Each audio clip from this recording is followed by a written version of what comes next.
All right, thank you for that. We will go ahead and call to order the Whatcom County Council meeting for June 15th, 2021. It is 6:01 p.m. and we are meeting virtually. If we could please call the roll. Red Brown.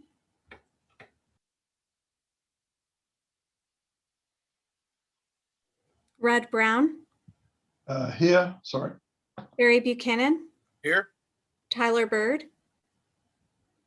He's here, but he's having a mic problem. He just texted me. Okay. Todd Donovan. Present. Ben Ellenboss. Present. Carol Frazee. Here. Kathy Kirschner. Here. Okay, if you could please display our flag, and we will please join me in the Pledge of Allegiance.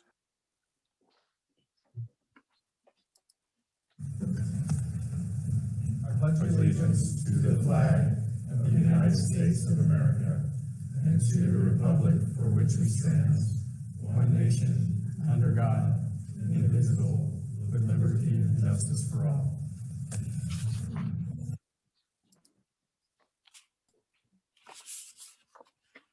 Compliments on your shirt, Mr. Donovan. Hey, thank you for it, Red.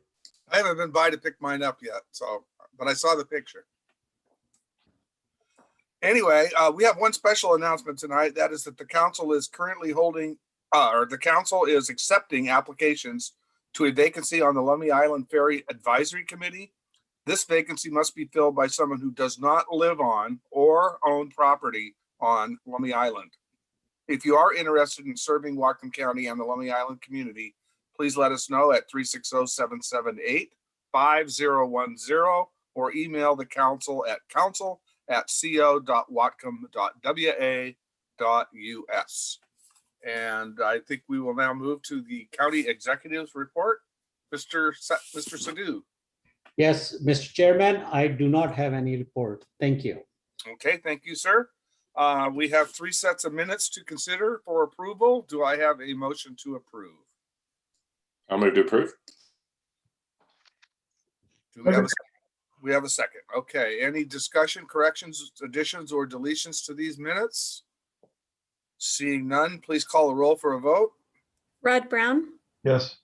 Barry Buchanan. Yes. Tyler Bird. Turn your camera on for a yes and blink. Well, maybe you can't even do that. Todd Donovan. Yes. Ben Ellenboss. Yes. Carol Frazee. Yes. Kathy Kirschner. Yes. That passes 6-0 to one sort of an extension. He was unable to vote. Okay, with that done, we have no public hearings tonight, so we will move directly into the open public session where audience members may speak to the council on issues pertaining to county business. If we could get everybody to shut off our cameras, we'll play the video on how the public can join the meeting.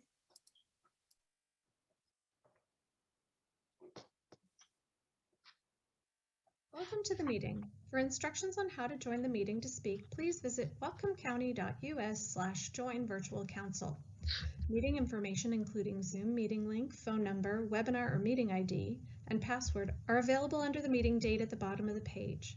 Members of the public may join the meeting online or by phone. The meeting is broadcast live and recorded. All speakers will have 3 minutes. When you've joined the meeting, please virtually raise your hand to request to speak. To virtually raise your hand online, click the hand icon at the lower area of your screen. To virtually raise your hand by phone, dial *9 on your keypad.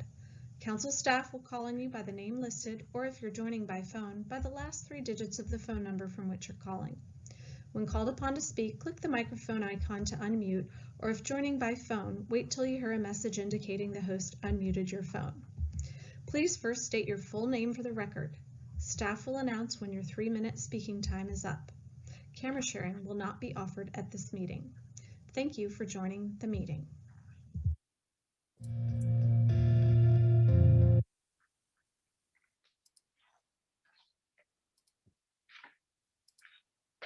Okay, if we will open the public session and please call the first speaker.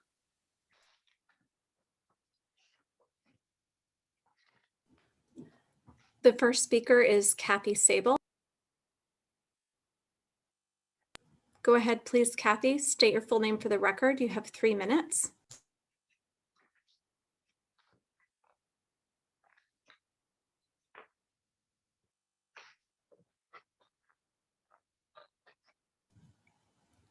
Go ahead, please, Kathy Sable. I'm trying.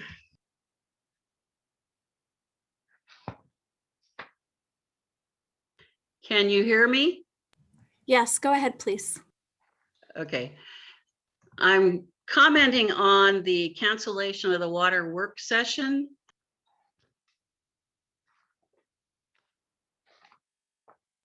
We can no longer hear you, Kathy.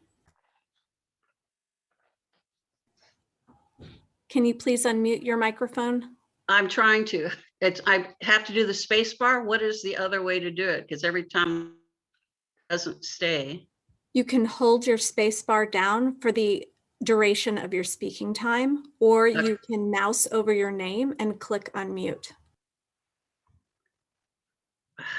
I'll try the space bar. Anyway, so I was hoping that since that report for the readiness assessment of water negotiations has completed, because in the January 2nd WIRA 1 management team meeting, Gary Sturka, who's the contract manager for that, said it would be ready in a week or so. It was late. It was due May 31st.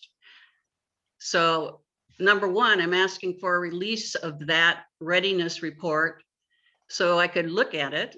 And that also there be the presentation, which was in the contract, to the general public, because there's a list of interviews as a deliverable. Who are they interviewing? What are the interview questions? And I have not been able to see it as a member of the public.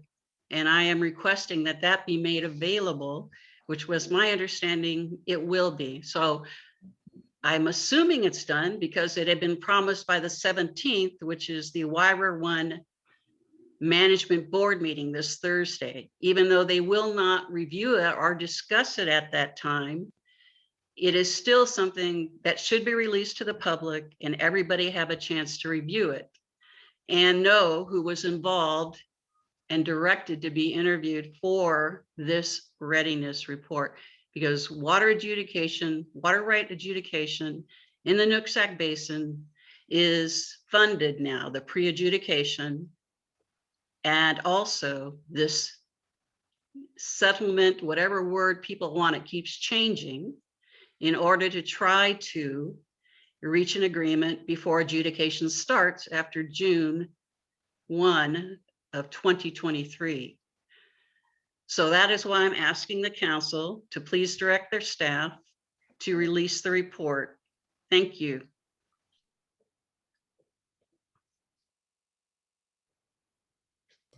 The next speaker is Misty Flowers, and if anyone else would like to speak after that, please raise your hand virtually by clicking the hand icon or dialing *9 if you're joining by phone. We'll go to Misty Flowers, then Andrea Ward and Sean Haley. Go ahead, please, Misty. State your full name for the record. You have 3 minutes. Hello, can you hear me okay? Yes, go ahead, please. Hello, Whatcom County Council. My name is Misty Flowers. Thank you for your time. I'm here tonight to ask, when will you be opening the public council chambers? We have effective treatments available for COVID, according to Greg Stern of the Whatcom County Health Department. In fact, considering he has now admitted that there are effective treatments available here in Whatcom County, these COVID vaccine clinics are illegal according to the FDA emergency use authorizations. These EUAs include PCR COVID testing, mask mandates, and COVID vaccines. I highly suggest every one of you take these allegations seriously, because your support of the continued emergency orders without data to support it will ultimately make you complicit in crimes against humanity. The amount of damage happening due to these restrictions in many cases is irreparable. Coercing people to take these emergency use only injections is against the Nuremberg Code. Please take action today and protect Whatcom County from further discrimination, segregation, and division. Every single person matters, including those of us who are most susceptible to harm by masking and vaccinations. Last Thursday, while at Hagen and Ferndale, my sister witnessed a young man collapse at the checkout. Thankfully, his mother was there to catch him. She immediately from the ground looked up to everybody and said, he just had his second COVID vaccine, the Pfizer vaccine. She said that multiple times and then looked at her son and said, I'm so sorry, baby. I'm so sorry. I'm so sorry. These are real people. These are real situations. And I really hope that you will take the time to look further into the harm that's happening in our county because of these shots.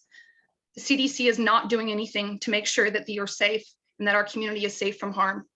Thank you for your time.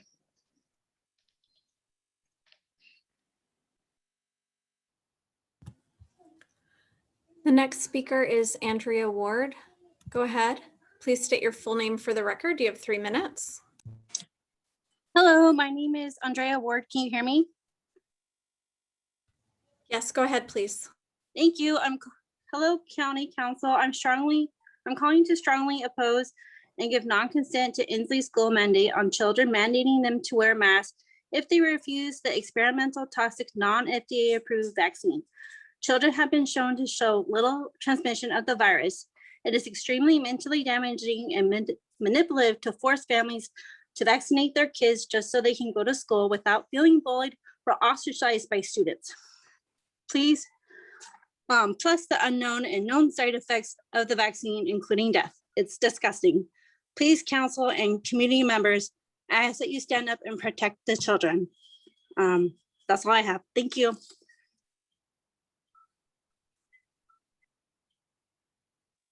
The next speaker is Sean Haley. Go ahead, please state your full name for the record. You have 3 minutes. Before Sean begins, we have 4 people that are here to speak using Sean's connection. So do you want us to raise our hand 4 times or do you want us to go after Sean? If you can all go consecutively, that would be fine. You each have 3 minutes. And if you would please state your full name for the record in advance of your statements, we'd appreciate it. Hi, my name is Sean Halley, and I've lived in Whatcom County for approximately 4 years. And I stand behind every single thing that Misty and Andrea said. It's shocking what's going on here. As some of you may be aware, a few organizations made Freedom of Information Act requests over the last year to obtain Dr. Anthony Fauci's email correspondence from last year, 2020 to present. One nonprofit organization who made one of these FOIA requests was Informed Consent Action Network, also known as ICANN. Their website is at icandecide.org. ICANN made a FOIA request to NIH, the National Institutes of Health, last April 2020, and made another FOIA request in May 2020. ICANN then filed a lawsuit against the NIH in June 2020 after getting no response. Approximately 3,000 of Dr. Fauci's emails were finally released to ICANN in about two weeks ago. I hope that you all have been reading as many of Dr. Fauci's emails as possible, since it seems like the mainstream news media has been showcasing only a few of his emails, the ones that support the media's distorted and convoluted COVID narrative that they have been portraying for the last year and a half. I want to share a few of Dr. Fauci's emails with you all this evening. These are some of his emails that have not been shared on the mainstream news media networks. And it is also worth noting that the CEO of ICANN got deplatformed from Twitter on the same day that he announced that he would be giving the public access to all of Dr. Fauci's emails that had been released. Now, why would the NIH, big tech, social media, and the mainstream news networks try so hard to stop the United States citizens and people worldwide from having access to this important and critical information? This is very concerning to me and should be concerning to all of you as well. And even more concerning is that some of the most shocking emails had portions that had been redacted. It sounds like legal teams are now trying to get those redacted portions unredacted. Hopefully, all Americans will eventually have access to all of Dr. Fauci's emails that have been withheld from us so that we can continue to learn the truth and uncover more and more facts about the COVID scandal and great COVID cover-up that has taken place in our country. On February 7th, 2020, Fauci sent an international internal National Institute of Allergy and Infectious Diseases communication reflecting that it was unlikely that the SARS-CoV-2 virus originated in a quote wet market. On February 16th, 2020, Fauci told a CBS reporter that if the mortality turns out to be 0.2% to 0.4%, then SARS-CoV-2 should be treated like a severe seasonal flu. Now that correspondence is very interesting because when the case fatality rate was later revised to between 0.2% and 0.4% by the CDC, Fauci continued to act as if the virus was something far more dangerous.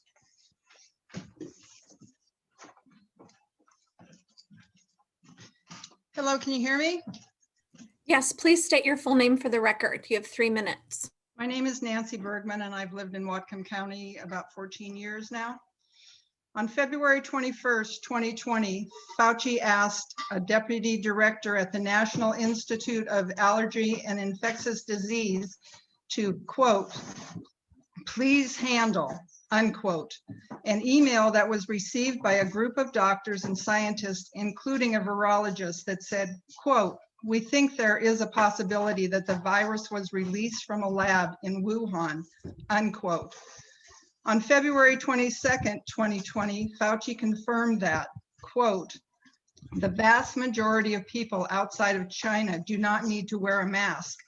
A mask is more appropriate for someone who is infected than for people trying to protect against infection, unquote.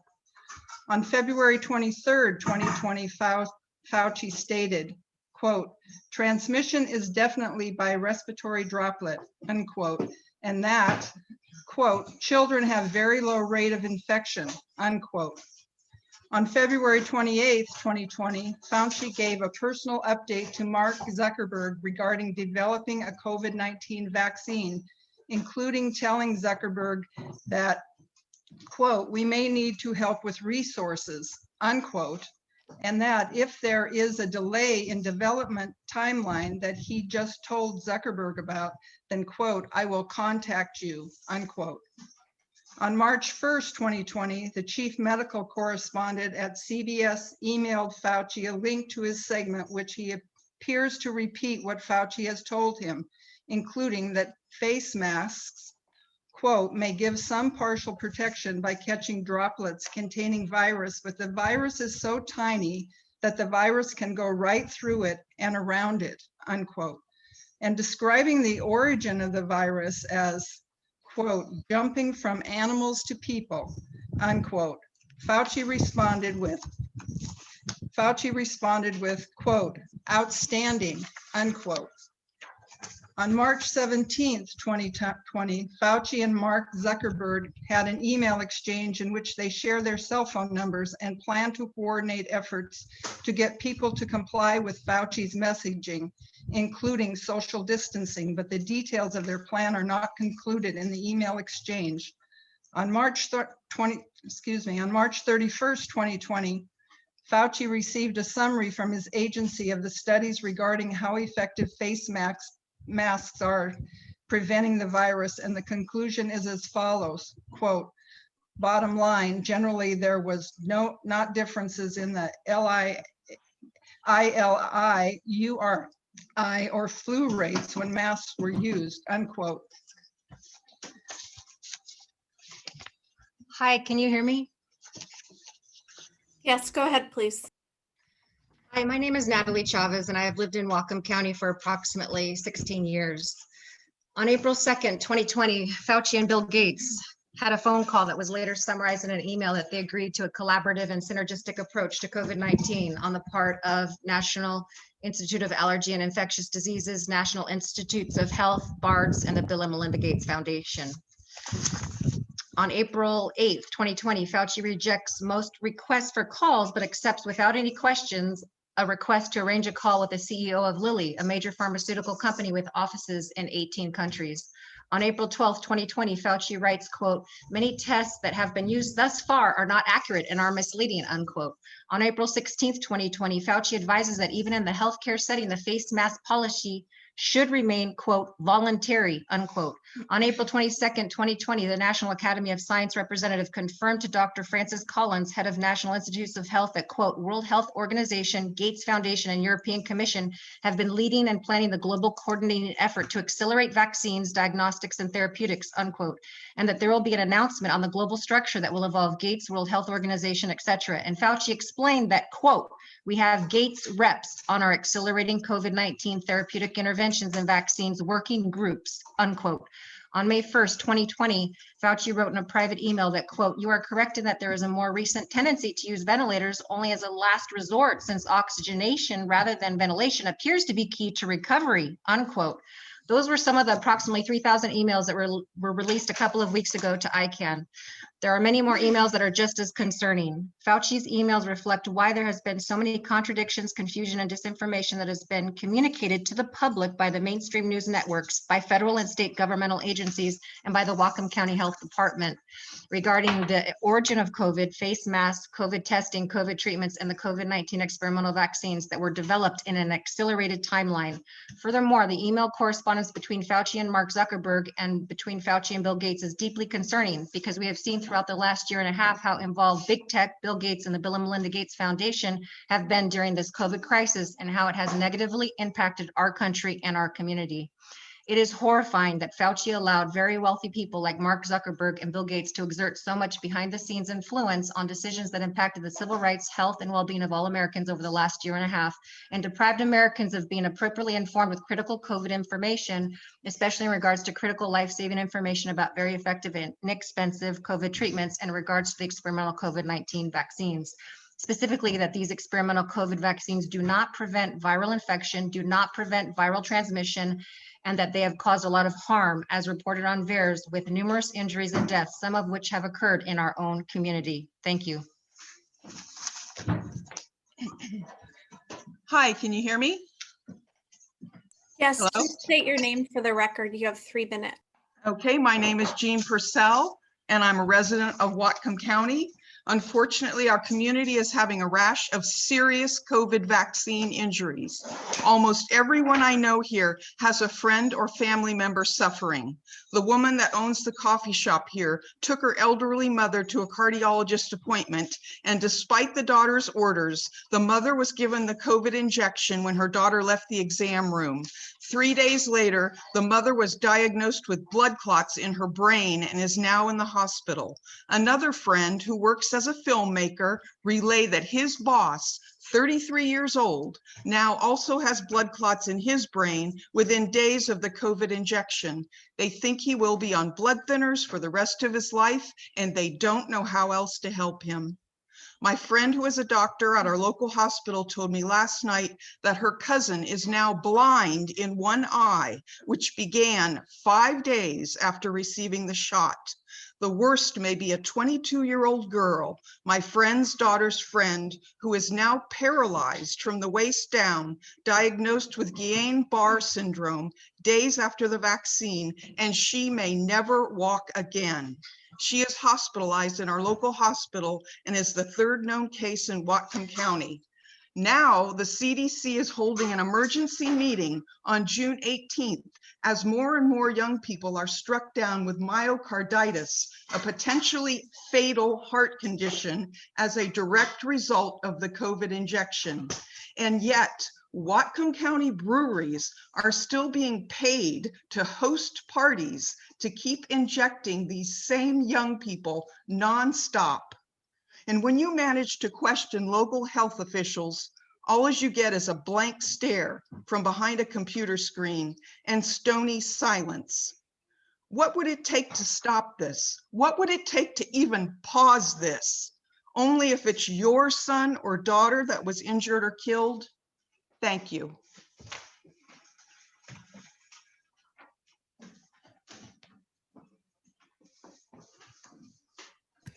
Is that everyone from your line who would like to speak during open session? Yes. Thank you so much.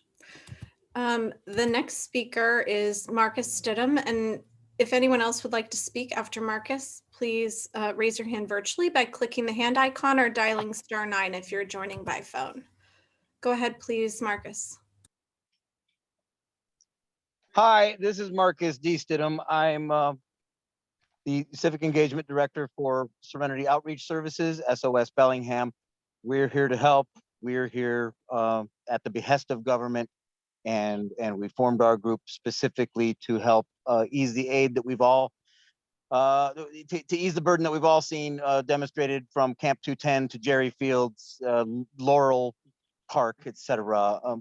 These people have been run around in the city of Bellingham with some really brutal policy. We've got the city council actively moving to like exclude different areas from where they used to be able to be to where they can't be. What we do have is an effective shanty town that runs from base camp all the way down Cornwall Avenue right now, even though they did sweep it last week with a literal street sweeper. That does displace people. They were invited to come back. There are homestead laws. We can't exactly figure out how to usurp their rights completely. And and that's I think that's a drag. That's the goals it seems to be. SOS is focused now on we still come forward with the exact same plan as we've come forward to when in negotiations with Seth Fleetwood, while Camp 210 was camped out there, I came forward with Foursquare, and Foursquare is an idea that should be able to with emergency funds and in the emergency that we're still in, we should still be able to house the people or shelter the people that are out there and bring them in so that we can kind of count heads and figure out who needs what services and get those services delivered to them. Without that sorting hat, if you will, we're going to start right over from where we did last winter. And it would appear to be that would be the goal. To continue with the narrative that base camp is enough for the hundreds of people that you see wandering around on Holly Street, Magnolia, up and down, all over your town. And if people are tired of hearing about, people having poop in their bushes, people are talking about they're tired of tripping over people in the doorways. We really must do something for these very same people who have come into your hallowed halls over years past and testified directly to you why they could not or would not take advantage of mission services. There has to be other alternatives. To put everything on them is ridiculous. To be putting all of your investments in the basket of housing and not in sheltering when we know that winter comes every year is ridiculous. To disband the homeless strategies work group was borderline criminal. And we have a major need in our city and in our county. And SOS is ready to be there for you with answers. What we're going to do now is continue to try to offer these services, and we're going to try to get ready for the wave of humanity that's coming, and we'll help you when the time comes. I hope you wake up.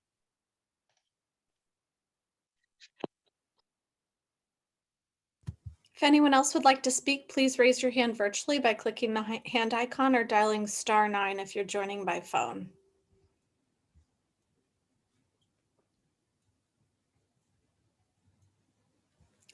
There are no hands raised at this time. Okay, thanks, Kathy.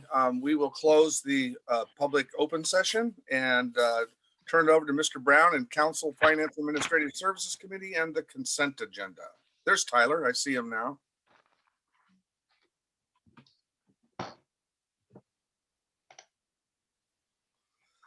I'm here. I just need to get my paperwork in order. Thank you, Mr. Chair. The Whatcom County Finance and Administrative Services Committee met today. And on the consent agenda, we considered 9 items. These all received a vote of 3-0, and I so move. Okay, we have that motion on these 9 items on the consent agenda. Discussion on the motion? Seeing none, please call the roll. Barry Buchanan, Yes. Tyler Bird, Yes. Todd Donovan, Yes. Ben Ellenboss. Ben Ellenboss,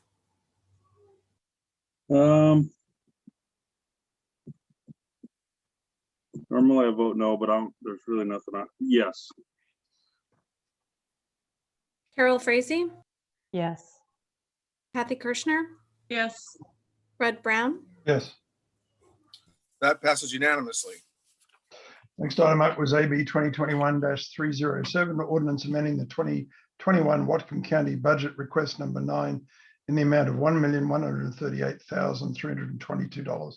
This received a vote of 2-1 with 1 abstention, and I so move. Discussion on the motion? Councilmember Ellenboss?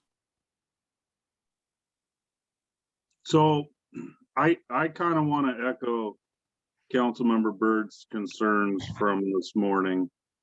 I totally understand the shell game that we're doing here, and I understand the reason behind it. And it's probably not all that bad of a strategy, other than the fact that I don't think we need the funds, these ARP funds. And I'd prefer that any county or any municipality that was getting them that didn't need them would just send them back, so that we wouldn't be paying for them for generations to come. But that's not going to happen, unfortunately. Kudos to our administrative team who brought us through this fairly strong financially from what we saw. I want to vote in favor of unfreezing these jobs, but I don't want to use the ARP funds to do it. So I'm torn. I guess we'll see how I vote when it comes down to it. Councilmember Byrd? Yeah, before I do, just for clarity, what was the item number? 307. I was just going to bring that up. I misspoke. It was 2-1 with 2 in favor and 1 opposed. Okay, all right. Yeah, I was confused. I thought all of a sudden we were going with the HVAC one instead, because that was the other way. So, okay, thank you for that. Sorry, trying to get back on my train of thought, but just to kind of carry on with what Ben was saying earlier, we discussed this in finance earlier today, and I very much want to approve these positions and get them back in. The money that we had last year that we were worried about, everything the executives come out and said about our budgeting and what's taken place so far has really said that we did exceptionally well without laying off positions and better than usual. And if that's the case, then I don't think we should be using the ARP dollars to pay for positions that we had previously budgeted and then held off on. That money's still in the general fund and it should be used.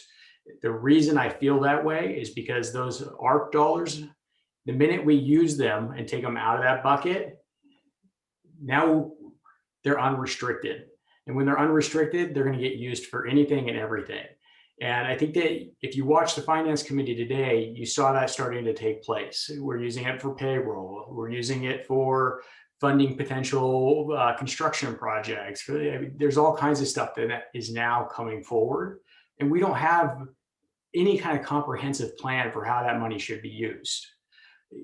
There was a concept early on that was put forward that we should use this for like something really big that our county couldn't do otherwise, that would have a really great long-term impact for us. And I think that's pretty much right on. We should do something that is great that we couldn't do otherwise. And we should do something that doesn't have to be continuously funded through additional tax revenue. It could be a one-time expense.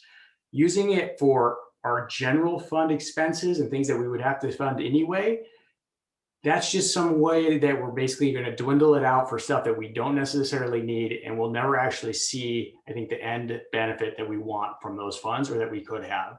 And so I would like to vote for this, but I absolutely will not tonight because we're using the ARP dollars. And the minute we break that and say, hey, we'll do it this time, we're going to do it next time and next time and next time until we stand and say, no, bring it back with the right funding and the right requirements, it won't change. And so I'm not going to move on that one. It'll be a no for me. Councilmember Donovan. Yeah, I was in the discussion in the finance committee meeting today, and we had the finance director, the the executive, I gave a pretty clear explanation of how we would have a dedicated fund for the ARP dollars, and to be able to take advantage of those right now to unfreeze, what is it, 5 sheriff's positions? I'm not going to vote against that. But and I appreciate, we need to beef up the general fund, and I've been working on that, trying to convince folks of that for years. So this is a way to kind of bridge that.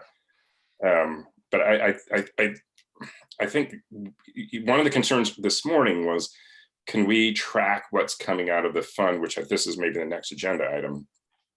We can always ask Brad Bennett, we can always ask the executive what's being spent on what. We can do that before our meetings.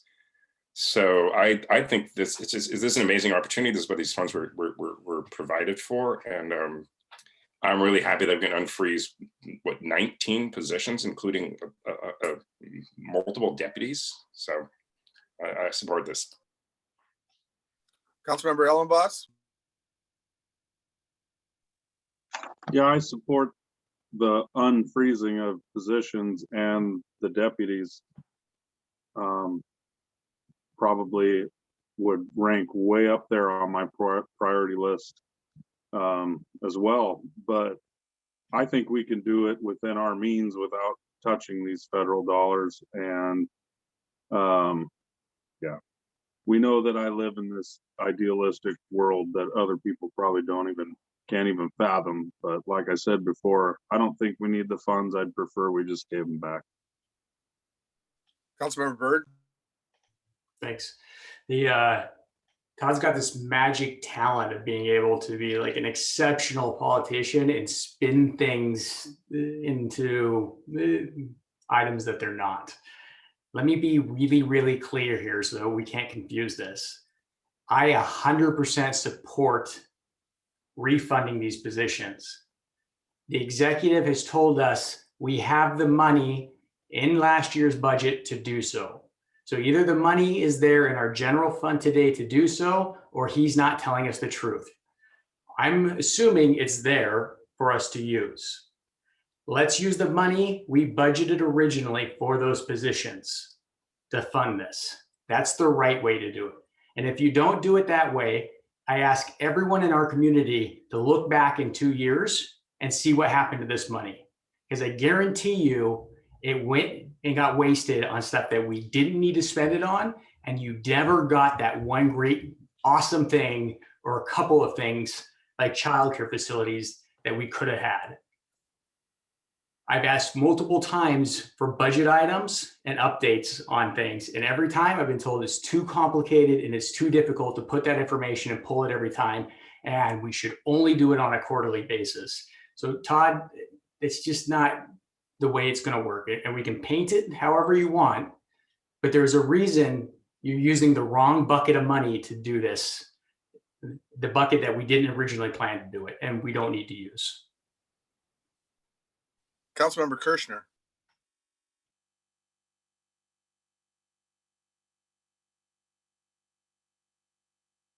I followed the finance committee this morning, and my question wasn't fully answered from the administration.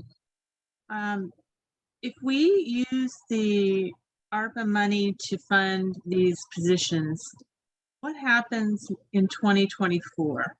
Do we have to find somewhere near $1 million plus cost of living increases and raises to continue funding these positions? Or are we kicking the can down the road? Are we putting money aside? Are we putting the general fund money aside to make sure we have it? I guess I didn't get it. I don't think I got a very clear answer, and it's probably because I wasn't understanding what Brad and maybe executives to do. It looks like you put your camera on. Maybe is there an answer to that? Go ahead, Executive Sudan. Okay, this is fairly simple, and I will explain again. I thought I answered this similar question Ms. Kirschner has asked. There are two pots of money. The money, I'm not opposed to use whichever way the council wants. This is not a thing that I want to force they not use it this way, not this way. So it makes no difference, but it makes difference in the end that how council loses their ability to have more flexibility in managing the funds. Ultimately, this is, I don't admit that take the example of CARES Act. That's what was brought up, that how did we end up with this plan? Because we had a plan and we ended up financially viable because we were able to do stuff. And making this assumption here that something went underhanded and things were not reported is very wrong thing to say. Now, as I said, everything is online and everything is available to every citizen. And this is not even a secret that when we spend money on a capital project or other things, it is available on whatever the system is. I don't know the name. Now, the second thing is, if we take the ARPA money to do that, it doesn't mean that our general fund will reduce. Actually, our general fund will go up. So in 2024, let me answer that question. On December 31, 2024, if you have $15 million in our general fund, normally that's what our target has been, you will end up with maybe $16 or $18 million. So then that extra money, which you will be saving into, then council can decide to continue funding. It's not that if ARPA finishes, our regular funds are going to get finished. Our regular funds, all I'm saying is that by the end of this year, it seems like the end of this year, you're going to end up with maybe $19-20 million general fund. So when we start the budgeting of 2023-24 biennium budget, which will start in probably June, July of 2022, which is only a year from now, county council will have much bigger fund to budget from. That's what we are trying to give that authority to the council. We don't decide the budget. We just give you a proposal. You decide the budget. And then once you do the budget, that's your job is finished. Then we spend that money. That's very clearly defined. When we give you $20 million general fund, you decide where to spend it. So all we are trying to do, ARPA money has sideboards on it. It means it can be only used for certain things. So what we are saying is that things which are eligible, okay, let me back up. There's so much to share with everybody and for the public also. ARPA fund says that you can go back to March 2020, means year back, and all the loss you have gotten in your revenues, even with CARES Act, doesn't matter. Whatever the losses you have from your fees, from your income, sales tax, property tax, you can backfill it. Means you can make your general fund whole. Then they say that for the next year, 2021, this is just filling up 2020. And 2021, we can take 4.1% growth. That's the minimum growth. If any county has 3% growth of revenue from the previous records, they still say you are allowed to do 4.1%. If county has more than 4.1% growth of revenue that they can prove from last 3 years, then they said, give us the proof, you can take 5%. So this 4.1% will work till 2024. So all this money coming in will be put into general fund. It's not that administration is taking it. We are not. So if you want us to use it from the general fund, I'll be happy to do that. If anybody needs to more understanding, I'll be happy to sit with one-on-one and explain that. But there is no, Mr. Alan Bass used a word, the shell game. Sir, there is no shell game going on. It's all public, it's all legal. This is how the federal government has told us to act, and we are just acting that way. So that's what my explanation is, and I'm happy to answer any other questions you have. Thank you. I'm still pretty confused about it, but I think I have an understanding. I'm just wondering where the money comes from in the general fund if we're spending it on salaries. Okay, Kathy, if we spend $1 million from our general fund, suppose we have 15 million, it go to 14 million, right? And we will have in ARPA, we'll have 22 million. That's what we have. All we are saying is instead of reducing our general fund from 15 to 14, keep it at 15 and use this $1 million from the ARPA fund, and nothing else will change. Except in 2024, what happens in 2024? The bow wave, I guess I'm looking for. What have we planned for the bow wave when the ARPA money is gone and we've committed to $1 million more out of the general fund? Is that just a problem we're going to be solving in 2024? No, that is something the council will solve, some of it at end of 2021 when we come up with mid-year biennium adjustment. You will adjust that money like any regular way at the next biennium budget, which starts in June, July of 2022. Council will say, we want that the general fund should be $22 million. You set that data and we work accordingly. There's nothing that this $1 million is going to flow through to 2024. No, this is once it's put in there at end of the year, our new revenues projections come in, our new actuals come in, and it's in front of the council what to do next. You save that money, not us. Thank you, Executive. Councilmember Donovan. Yeah, so that's a policy discussion, and that's good to hear. I'll get back to Mr. Byrd, who does this repeatedly. If he hears something he doesn't agree with, he'll dismiss it as, oh, there's politics. There's Donovan doing politics or whatever. And I'll just tell you, I just stopped listening to you. When Ben says lawyers should all go to hell or resources are domestic terrorists, I just quit listening to you. So I really hope we can, listen to what people are saying, not dismiss them based on who they are, what they are saying. And our meetings will probably work better and you will have more credibility. Councilmember Ellenboss. I love it coming from midnight emailer Donovan there. Yeah, I work late, Ben. Yeah, I'm sorry. Request on those midnight emails, that'd be fun to read. So and the reason I say shell game, I'm not saying that there's anything going on that can't or shouldn't go on, but when you read the packet, it says agenda bill master report, summary statement or legal notice language. It says supplement number 9 request funding from the general fund. And then it goes on to say number 2, appropriate $76,335 in assessor to fund reinstatement of 2 frozen positions from ARP funding.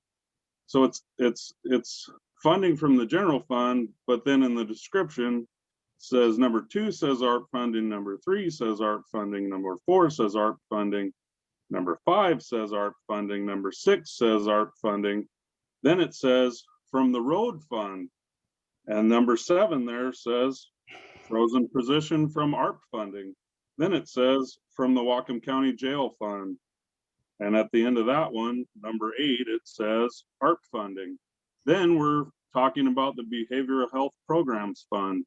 And we're, again, ARP funding. So you can understand what I'm getting at. Can I explain? No, Executive, I fully understand. I do. I understand how we're doing it, why we're doing it. I also I believe when I came on council, I think our general fund balance was like 14 or 16 million. This morning I heard we're at 19 million. And I also heard a very favorable forecast going into the future. So I think, and I fully believe that we could digest all of these positions within our means without touching the ARP funding.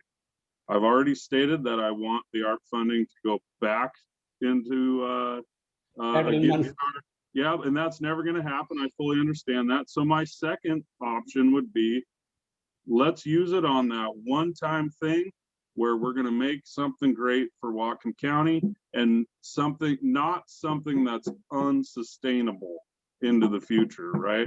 And so I do believe we can do this within our means, within our general fund budget. I fully understand how we're doing it and the justification, and that it's 100% okay within the lines of what's going on. I would just prefer, me personally, that we don't do it that way.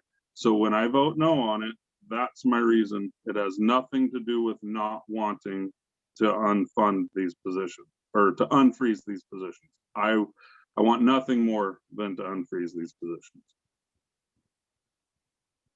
Councilmember Byrd.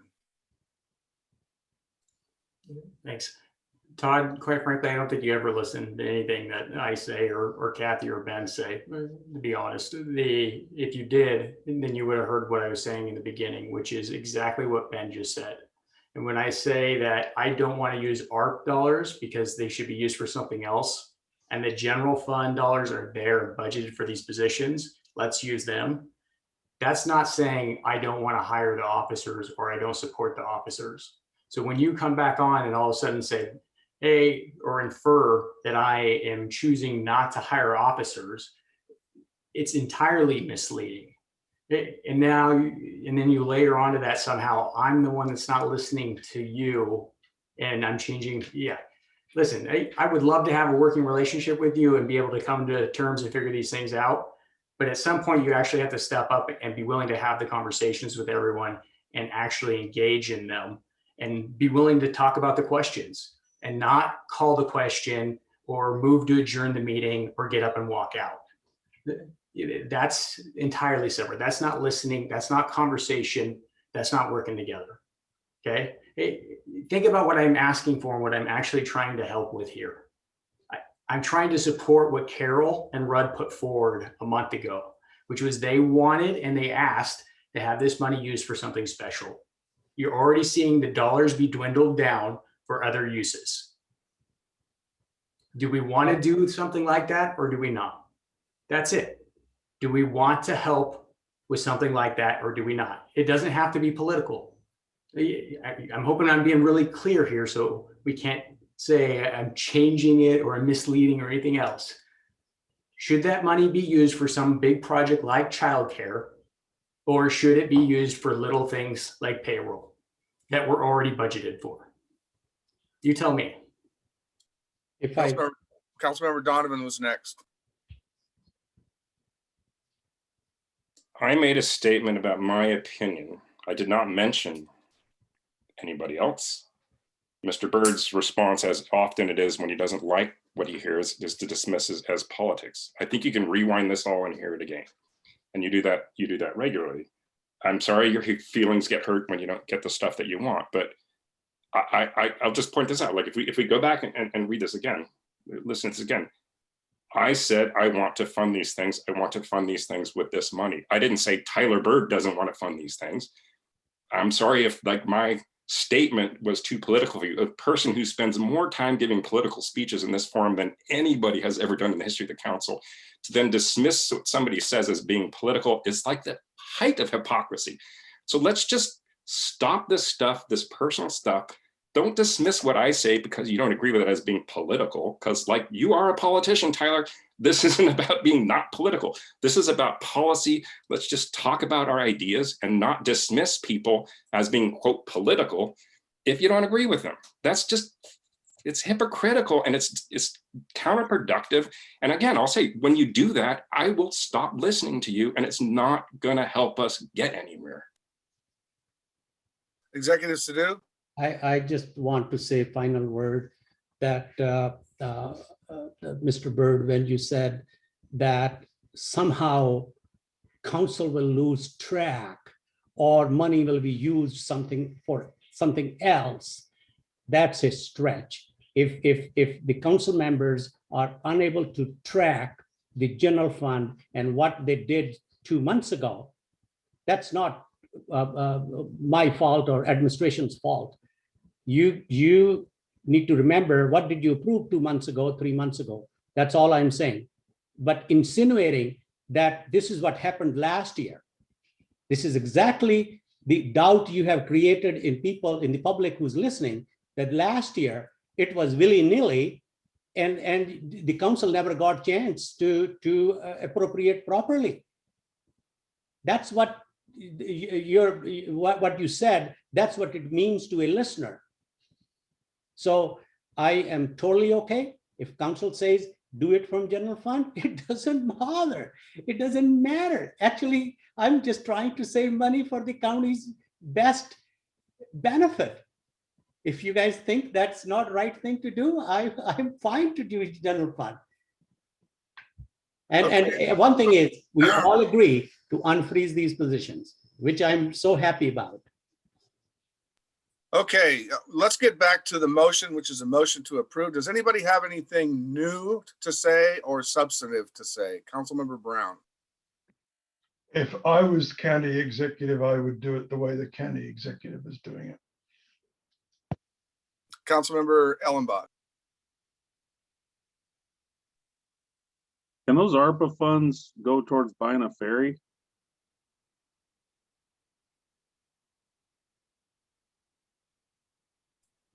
Yeah, go ahead, Zap. No, it cannot. It can do 3 things: water, sewer, and broadband.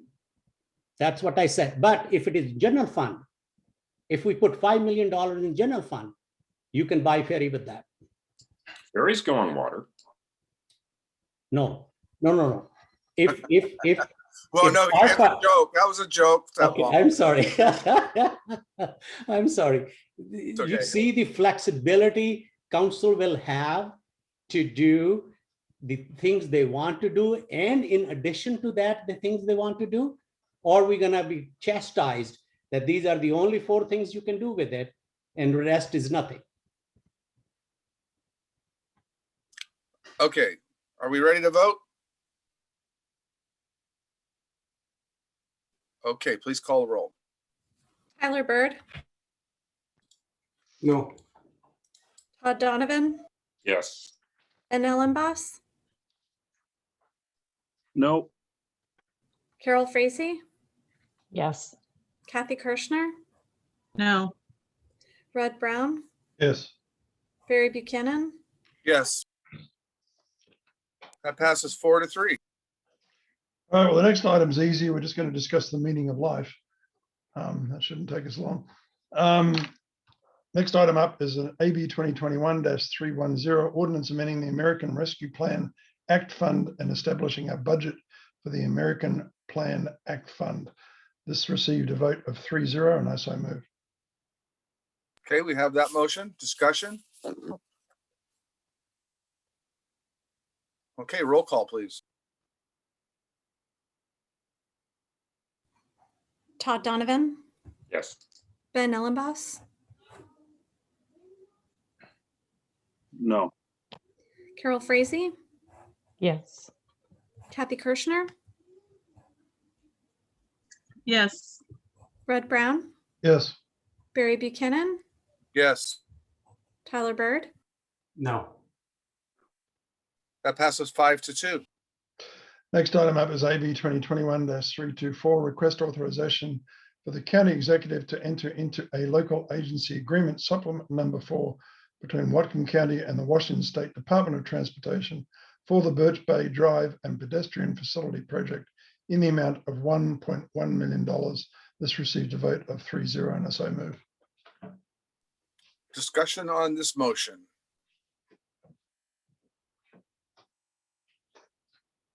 Seeing none, please call the roll. Ben Ellenboss, Yes. Carol Frazee, Yes. Kathy Kirschner, Yes. Red Brown, Yes. Barry Buchanan, Yes. Tyler Bird, Yes. Todd Donovan, Yes. Passes 7-0.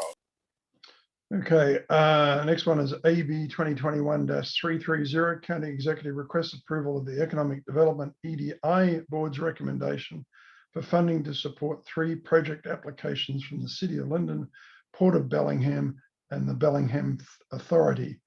This received a vote. Sorry. Well, it's a little bit complex because we bifurcated this and there were different votes on different items. And at the end of the day, this was moved forward with the following amendment. Motion approved to forward a recommendation to the council to approve this item with the following amendments: to not approve the 6 million for the Port of Bellingham, but to approve the letter of support for 2 million with a condition that accepting grant funding will be subject to an explanation as to how they will deliver the last mile for internet coverage, and that was number 1. And number 2, to recommend to the council an alternative of a $2 million loan funding to be approved for the City of Linden project, as opposed to a 1/3 grant and a 2/3 loan. And what about the housing authority? And the housing authority was passed as described, and I so moved. Okay, we have that motion. Discussion. Council, let's start with Councilmember Donovan. Well, I wasn't going to second the motion, so I will wait and have the next chance to talk. It's come from committee. It doesn't need a second. Okay, well, I would like to figure out a way where we could bring the original proposals to the full council for consideration. That would be my motion. I move that we bring the proposals that were in the committee to the council for consideration. I second Donovan. Can we do that without disposing of Mr. Brown's trifurcated motion? Well, I can withdraw mine. I have no objection to a discussion. Okay, if you want to do that, then that cleans it up, makes it easier. Okay, so Mr. Donovan, you want to go back to the original proposal? Barry, I don't believe Red can withdraw that. It's not his motion, it's the committee's motion. And so what we have to do is dispose of that and basically vote away or to not accept the committee's recommendations and then move the originals. Right? Yeah, that sounds correct. Yeah, that's a good. That's what I was looking for a way to do. So anybody who's got that. Well, let's proceed with Mr. Brown's original motion. Is there any further discussion on that? Councilmember Ellenboss?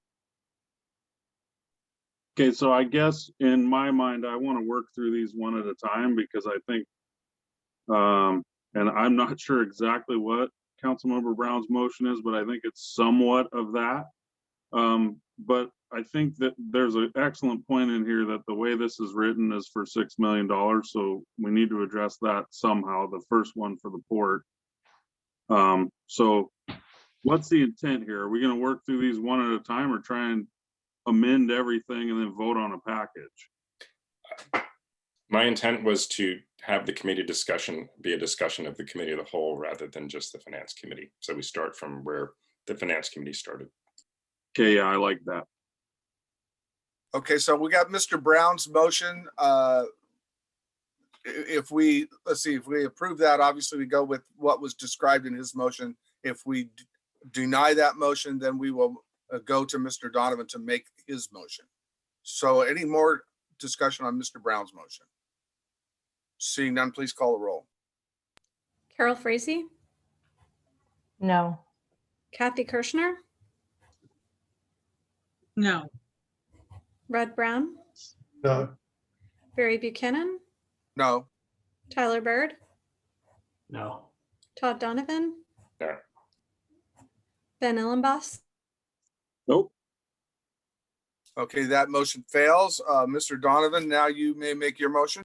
I move that we begin the discussion with the proposal that went to the committee that's in our packet. And I'll second that. Councilmember Kirschner seconds. Discussion on this motion. Mr. Brown. Friendly amendment, how about we just trifurcate what's in that, and then we can just deal with it separately. I'm happy for that. Yep. Or that works for me as the motioner. And that's what I think all of us want to do. Yes. Okay, so let's start to trifurcating. Who has the first proposal? Well, I'll just put it on the table as I'm the committee chair. The first proposal that we talked about was the Port of Bellingham's request for internet coverage. Okay. That was the sequence we talked about today. You start with the easy one. Councilmember Ellenbach. I think what it sounded to me like the committee wanted, and probably the rest of the council to a little bit, to a lesser degree maybe, was for it to be a letter of support for $2 million versus 6, which is written in here, because it sounded to me that that's all Don Goldberg was asking for of us, was a commitment to $2 million so they could apply for matching funds in their grant, which they need by the 28th of June.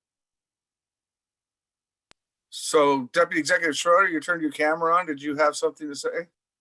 So the EDI board made a recommendation and that passed 11-0 to approve an EDI grant in the amount of $2 million to be used as matching funds for leveraging additional federal and state dollars for the Port of Bellingham's broadband application, which is consistent with what Councilmember Ellenbach was just recognizing.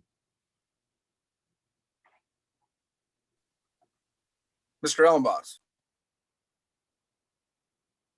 Yeah, now I flipped past it, so I'm not seeing it again, but it does, in the paperwork in front of me, it talks about $6 million. So I think that's why we need to have some form of different motion here, I believe. Don't you think? Yes, I do. I think we need to start with this one, have a motion that throws out a proposal and then discuss it and vote on it. Mr. Brown? Yeah, I think to add a little bit more clarity, my understanding is that they want 6 spread at $2 million a year for 3 years. So that's where the 6 comes from.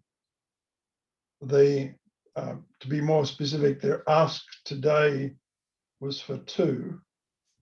And they were asking for a letter of support. Now, what the committee voted to put forward was we'd say, yes, we'll give you the letter of support, but we're not going to approve you accepting the grant funds later on and until you tell us how you're actually going to make this work, because the history has been the county has done 2 previous public dark fiber projects, both of which have been unutilized.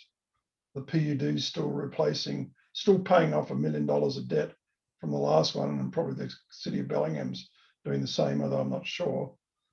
And we've had dark fiber running up most or a good chunk of Mount Baker Highway for the last 8 years that was also publicly funded, which has not been utilized. So the pressure was to say to them, okay, what's the second half of the project, as opposed to just putting in the dark fiber backbone. Can you summarize that into a motion, please? Oh, let Kathy go first. And then Councilmember Kirschner can do it. I see her nodding. Go ahead, Kathy. Yes, I would move that we change the EDI funding request from 6 million to 2 million. Second. And there was also the issue of, okay, I'll just leave it at that, but whether it be loans or grants. So this would be the combination that is in the packet that would be a combination of loans and grants. So is that in the motion, or would it be changing it to just all? Yes, I'll modify the motion to include that the 2 million would be in combination of loans and grants as presented in the packet. Yeah, that's the Linden deal. That's not this deal. That's not. Oh, okay. Second that though. All right. Thanks, Councilmember Donovan. You got us all confused now. The broadband was a 2 million, was a request for 2 million of matching funds as a grant. So they could put in a letter to the, I think it was the state or the feds. Well, I'm seconding Councilmember Kirchner's motion on that. Right. We'll get back to that. I see a head nod from Councilmember Kirchner. That is the intention of your motion then. That's right.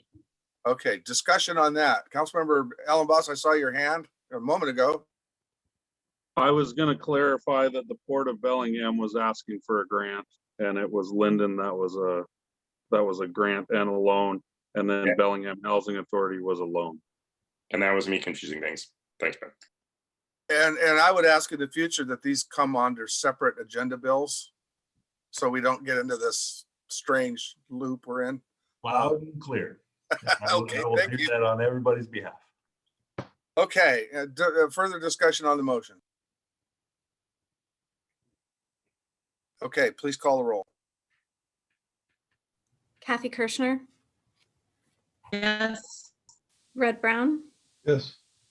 Barry Buchanan, Yes. Tyler Bird, Yes.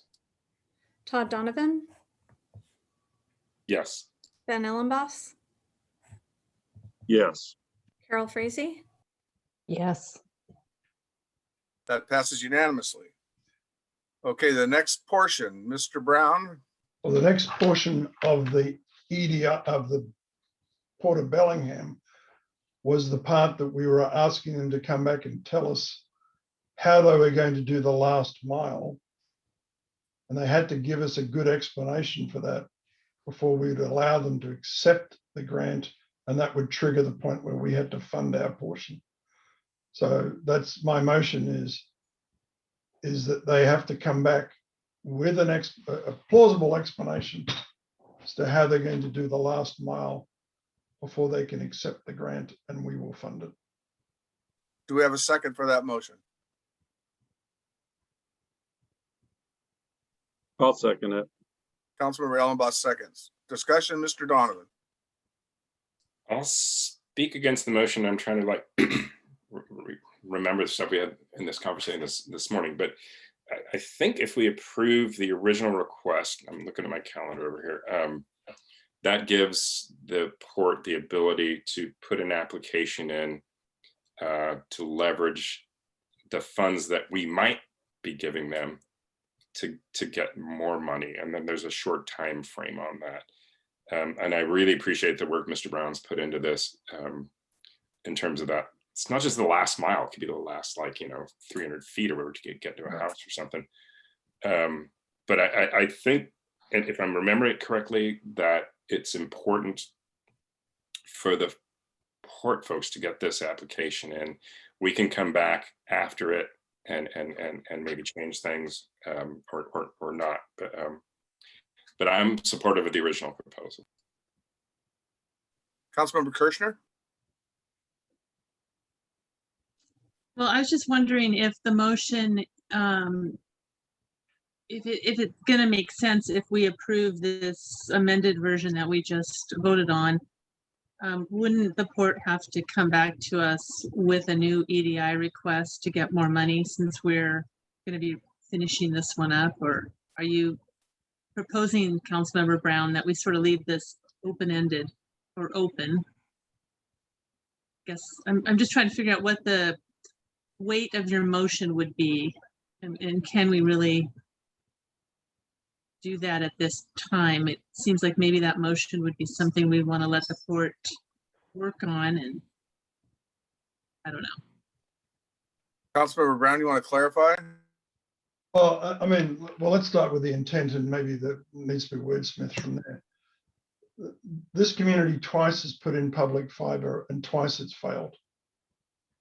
I don't want to see us fail a third time. And the point of failure is they were successful in putting the fiber in. What they were not successful in, the predecessors who did this was not successful running the connection from the backbone to the residences. And so it just, millions of dollars went into a system that didn't provide service.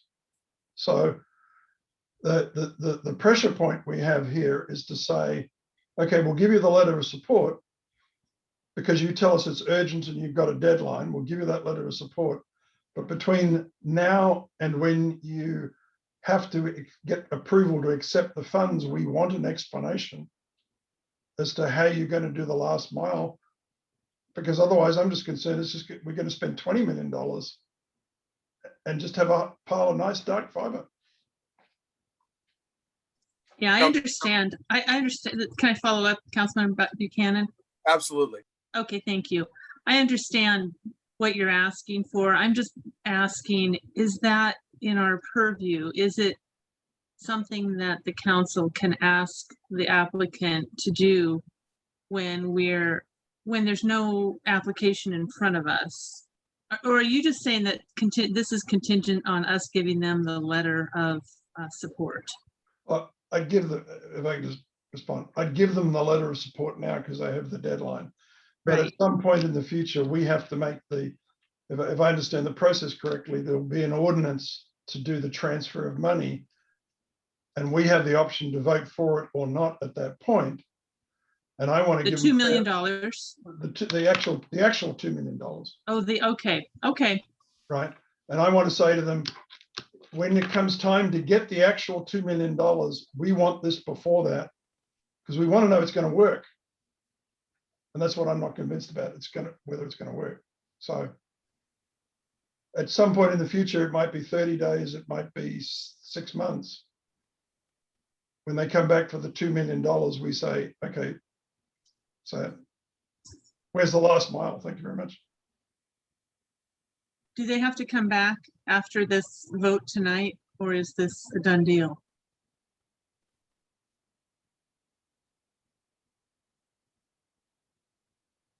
Tyler Schroeder, you have an answer? To Councilmember Kirshner's question, they have to come back with a budget supplemental and an agreement to council for approval. So if council was to approve this type of motion, requiring that additional information about the last mile, the administration would wait for that information prior to bringing it forward to accept the grant, process the budget supplemental, and the agreement with the Port of Bellingham contingent on that information. Thanks for clarifying that. Councilmember Ellenboss?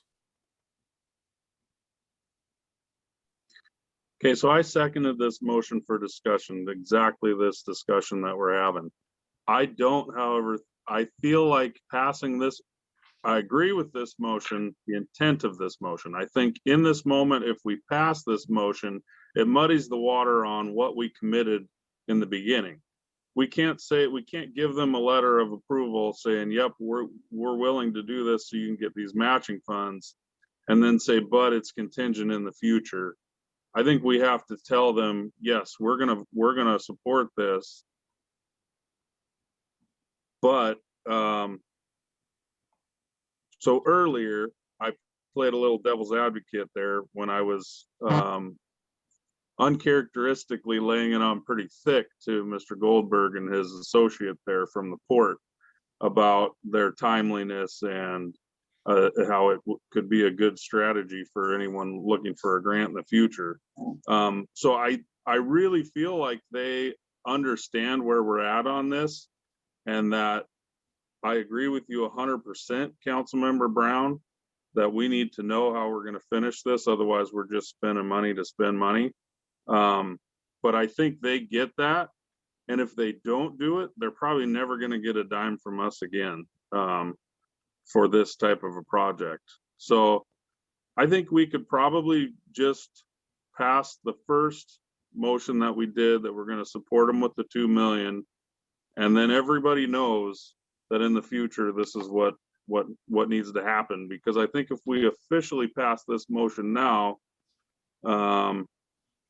you know, I don't know how it would get to say the grant approver, but they could say, hey, wait a minute, you don't actually have this funding secured because there's these other things that it's dependent on, so we're not going to give you the grant. You know what see what I'm getting at?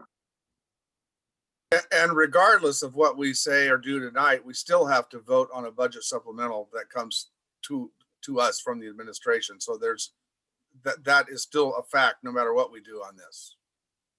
Is that correct, Tyler? Councilmember Byrd, I'm in favor of what Rudd's putting forward.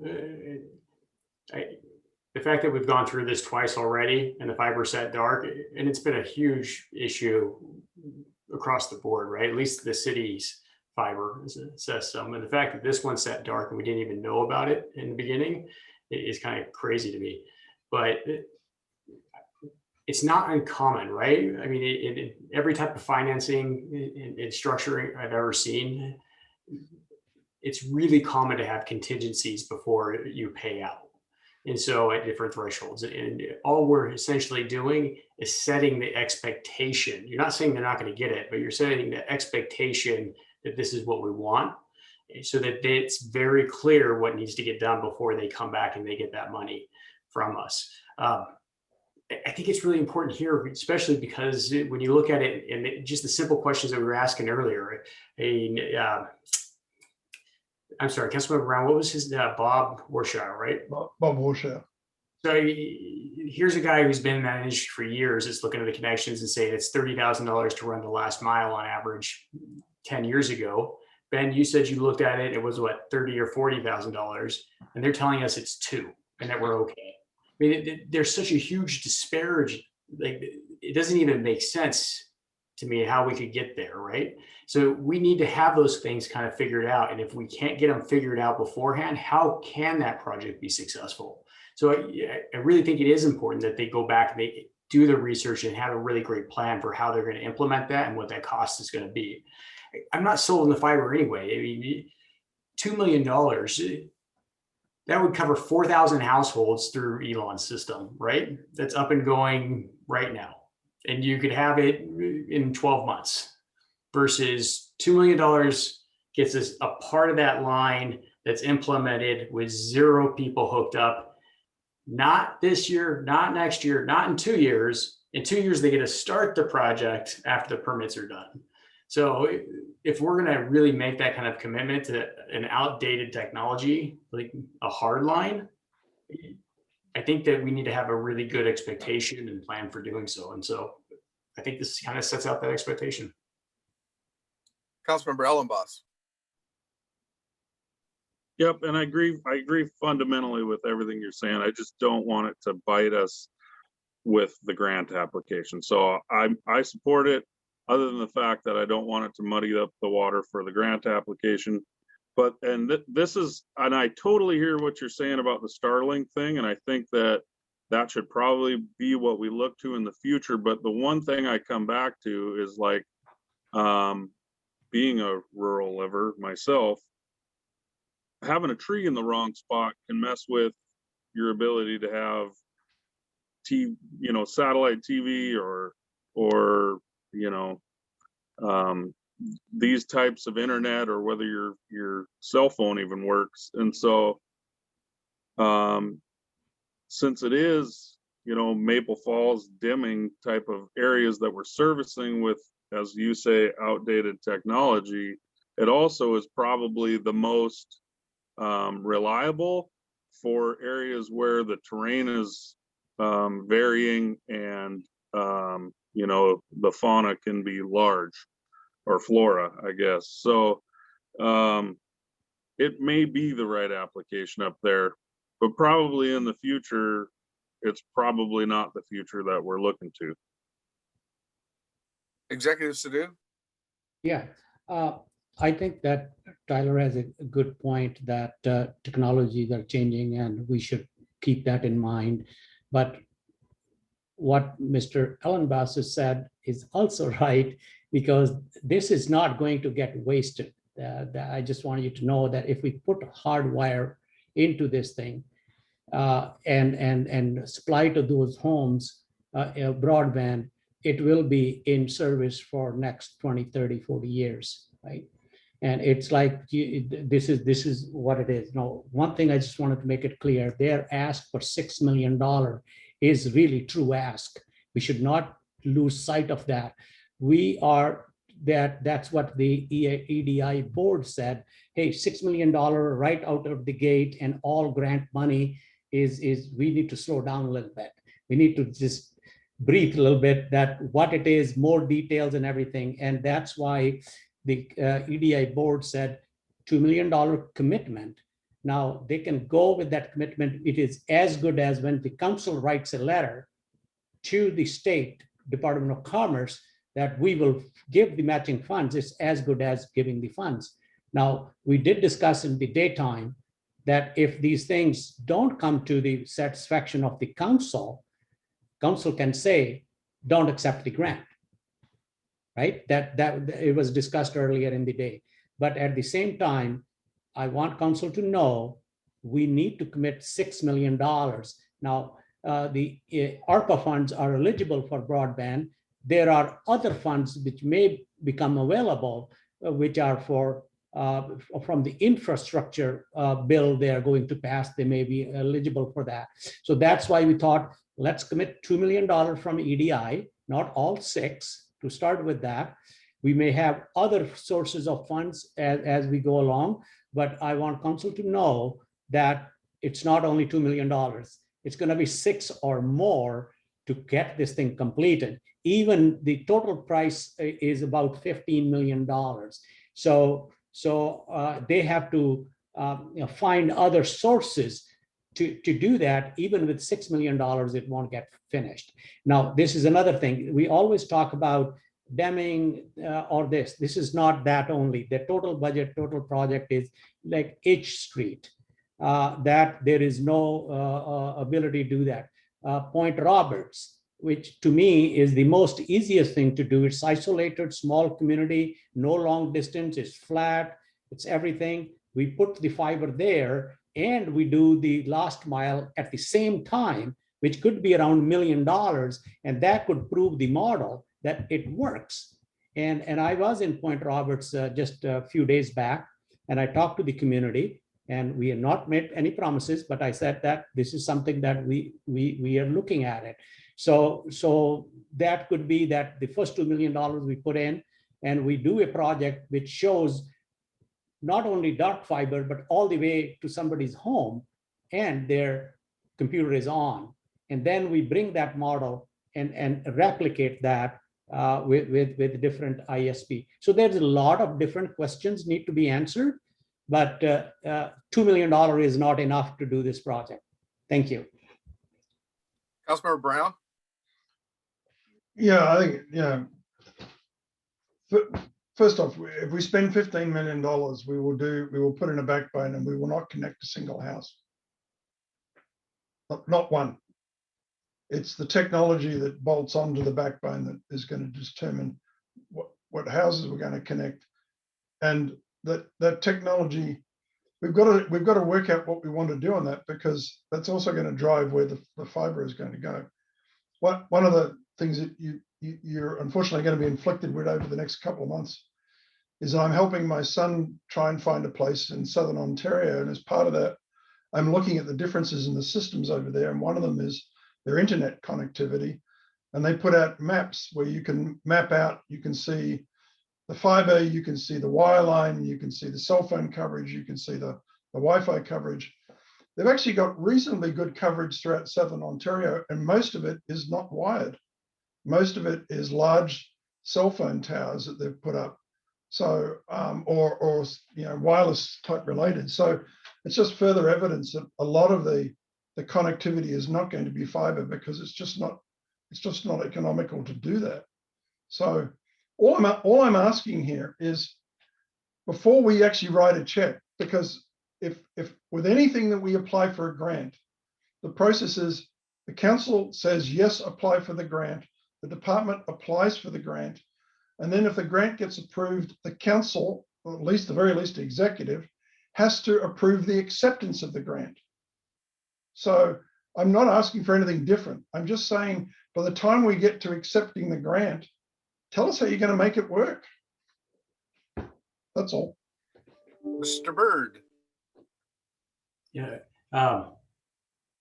Ben, I agree with, I hear what you're saying, and that's why I'm in favor of voting and approving this. I'm just with Rod on saying, in doing so, I want to make sure that there is an incentive for them to actually come back with a real plan for finishing it. It's the same, like if I paid someone to bring fiber into my house here, I wouldn't give them $1,000 if they couldn't tell me how they were going to get it done, or during what timeline, or what technology they were going to use, or if their costs were what 10 times less than the next 3 competitors. I mean, we wouldn't even accept that bid in the county if contractors came to us. And quite honestly, I mean, this is something we won't even see a house hooked up on for what, 6 years, 8 years, probably. And if we take the jail and that project into account, I mean, that 15 million Seth Paul is talking about is probably going to be 50 million, as the jail went from 25 to 100 with that project, right? I mean, inflation, everything else considered. So I think it's that much more important that they do have a plan for it. And I think Rudd's right. It really is going to dictate, that end hookup is going to dictate where that fiber needs to go and where it needs to end. Something we might want to actually consider is, can we bundle this project with the fiber together with our radio tower system? Because it would make a lot of sense if that end, basically the fiber connection, ended at a radio tower for our EMS systems that we're going to have to pay for anyway, or we've been trying to figure out. And then we did the direct beam technology from there for the last mile. I mean, you could set that up pretty quickly. Pogozone's been doing it all over the county and Bellingham, very high speed. And it would work. It would get a lot of people hooked up immediately, but it would really be a very different placement of that fiber, I think, than right off of Mount Baker Highway. Regardless of what it is, I think they just really have to come back and tell us exactly how they plan to do it, so we can have confidence it'll actually get done. But I'm in favor of it. Mr. Donovan. So I want to get back to I thought the motion was, and it's been a while ago, to do the original proposal. But can I get just some clarification on what the motion is? Okay, that was 2 motions ago. What's the current motion? Current Would you Go like ahead, me to Mr. restate? Brown. Yeah, let me restate it. So the current motion is that before they can accept the grant, which is the trigger point for us to fund the EDI, they have to tell us how they're going to do the last mile. Yeah, have to give us a good explanation as to how they're going to do the last mile. Okay, so procedurally, I don't know what happened to the first motion, but We approved it, and so what we Okay. did, we reset and we restarted the great trifecta crawl that we're on right now. okay. So and this last mile language that we use here, like, because I mentioned $2,000, like that's just me as somebody like with a place in a rural area trying to get a contractor to dig a trench to get to wherever the fiber might be, even if there was zero fiber. So like last mile can mean a lot of different things. But okay, but I'm thinking I can be supportive of this. The issue I have is like, so when people put grant applications together, we're doing this with the Lower Mainland and Fairleigh. Like you need to have something in the grant that says there's this sort of commitment for funding.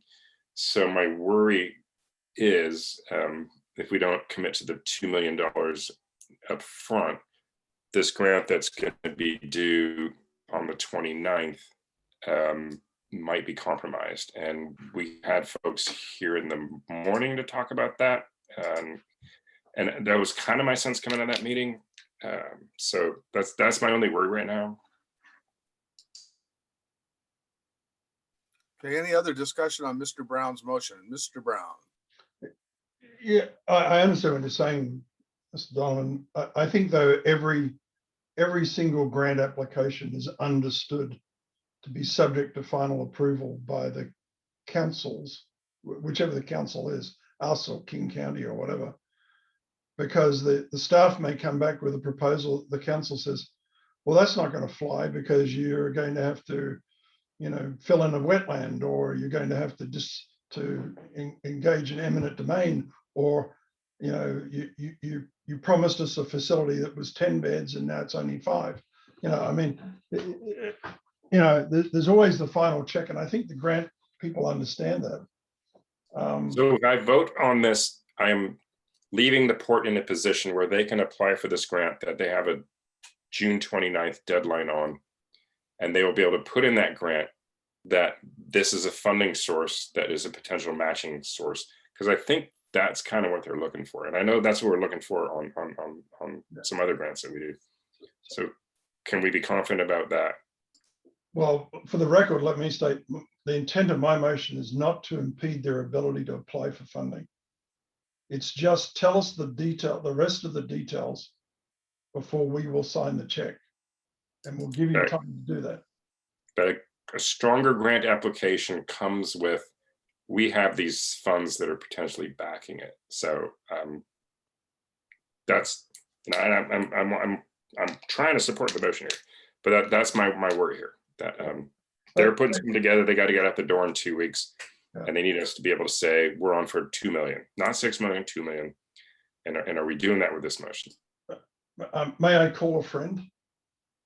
Mr. Schroeder, in your opinion, having dealt with this for years, do you think this is going to impede their ability to apply for a grant? Don't tell me my friend's gone home. No. Sometimes never mind. Tyler Schroeder, Deputy Executive. There is some ambiguity to it, but I think that's a known ambiguity, and I'm sure that it can be stated in a way with the letter that the curb grant that they're going after, with the commitment that the council just made at $2 million, would be able to satisfy the agency for that grant.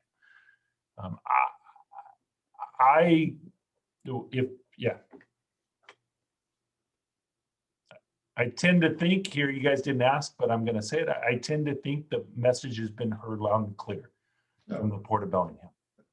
I think so too. And I don't think they'll put a link to this discussion in their grant application. Smart not to, but will you be involved in the writing of that letter, Mr. Schroeder? I would assume so, yes. So I'm sure you can craft it in a way that will capture the intent, because I'd like to see them get the money. I just want them to tell us how they're going to deliver the service. Okay, we ready to vote? Please call the roll. Brett Brown, Yes. Gary Buchanan, Yes. Tyler Bird, Yes. Todd Donovan, Yes. Ben Ellenboss, Yes.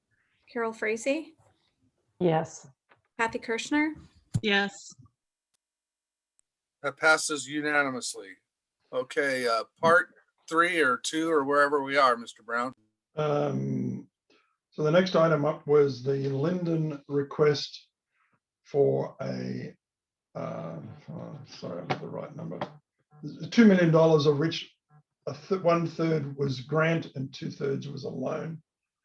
And this moved forward. I think what we said was that we were going to, I can't remember whether we said $2 million loan, and we were going, and the city of Linden was going to go back and verify whether they want to accept that. Perhaps someone else can help me out, but I think that's what we said. We approved. Or real quick, right? Shouldn't we dispense with that first one since we bifurcated them and finish the vote on approving the fiber before we move on to a new item? What's your thought, Mr. Buchanan? Oh, Dana, what do you think? What do we have left to do on the fiber? We approved it. We made all the amendments to it. And so the last one we voted on was Rudd's amendment for the qualification, right? So that now it's an amended document. So we need to just approve that amended document, and then we could move on to the next project. Actually, the way this is formulated, which is the reason I wish it was in 3 different agenda bills, is we would have to do the motion to do the whole enchilada at the end as amended. See, I thought that was the case today too in committee, but Rudd had said that it was a resolution, not an ordinance, and that's only required with ordinances. That's a different set of criteria, I believe. Yeah. That's in the budgeting process where we can't pull things out of line items out of a budget ordinance. This be clear with everyone at the end of this thing when we're done. If you don't like Linden or you don't like something, it's all together in one big package, up or down, all 3 projects. Right? But once it's, I don't think we have to do it that way. This is why it's so awkward presenting it this way to us. Mr. Sadhu, do you have? Yeah, I think, Mr. Byrd, that Mr. Shorter has already said, when we bring the ordinance, we'll bring 3 separate ordinances. Because we will bring 3 separate. Today is just a approval of resolution for us to prepare the ordinance. That's when you will actually approve the money. And now you're saying, go ahead and bring the ordinance, and we can bring 3 separate ordinances for each application. Okay, that's what I thought too, Seth Paul. So then we could just finish voting on this final one and approving this project and then move on to the next project, right? Yes. We can go bring back whatever we decide based on those. Okay. Councilmember Kirchner? Yeah, I would like to move that we accept the EDI application from Linden as submitted. I'll second that. Discussion? Councilmember Brown? I speak against it for the reasons I stated earlier, which is there's a couple. One is this is a funding of infrastructure for a private development. It is normal and customary for the developer to pick up the cost of that, not to, or the city in their case can choose to pick it up, but to ask the county EDI fund to pay what would be roughly 666,000 as a grant and 1.33 as a loan, to ask the rest of the county to fund that is, I don't think there's a precedent for it for the EDI funds. So that's my problem number one. Problem number two is Linden, and I'm not criticizing them for doing this because that's what they're supposed to do, representing their citizens. But Linden, if we approve this, either as a grant or as a loan, Linden will have received more than 50% of the total funding to all cities since the introduction of the EDI program. And I think a fairer system is to lend the money either to an LID or to the city of Linden and have them pay it back so that money can go back into other projects elsewhere in the county afterwards. Councilmember Donovan? Going to speak in favor of this, sort of awkwardly. I mentioned this in committee earlier, that when we've had similar things for infrastructure improvements in Bellingham, and Mr. Brown pointed out that those weren't like publicly or privately owned lands, but they were benefiting the property values for like an Irish developer. That was, so I understand that, you know, the nexus between whether it's private or public, or like when we fund improvements for if it's got a jobs option coming in the marina up in Blaine or All American Marine, those are private companies that we're giving benefits to. So until we like re-examine the way we use EDI funds, I think this is consistent with what we've been doing. I'm not saying that that's where I want EDI money to go to. I'd like to see a lot more of it going to housing, but I think it's consistent with what we've been doing, and for that reason, I'll support it. Councilmember Ellenboss? So I can see where Councilmember Brown's coming from, but instead of maybe faulting Linden for it, maybe we should look at the program and ask ourselves why the other cities aren't asking for this money. Because I think the city of Linden has proven that if you can throw a proposal together, it's not, you know, it's not an insurmountable ordeal to get it funded through this. So maybe we should reach out to the other cities and see what we can do to help encourage them to use it. Because I think Councilmember Byrd mentioned that, you know, why are we paying the tax for it to just sit in this fund that's being paid to be put to beneficial use? And I'll speak to this project specifically. And I think I mentioned last time that I drive this road quite frequently. And two of the biggest businesses in Linden is probably Linden Door and then that freezer place there right next to it. And I don't recall the name of it, but typically they're using Main Street, I believe, and that's upgraded and bigger and wider for the big trucks to go on. Now, it looks to me like if this road was upgraded here and they could get on that and head towards Birch Bay and Lennon Road and get on the freeway, that would probably be more beneficial to those pre-existing businesses that have grown substantially in the last, 5 to 10 years. So it doesn't just benefit that one developer. I can see this benefiting all of those businesses in that area. Skolton's Equipment, which brings in and out huge pieces of equipment, Brim Tractors right there, Linden Door, the freezer place, North Washington, well, I guess it's Pape now.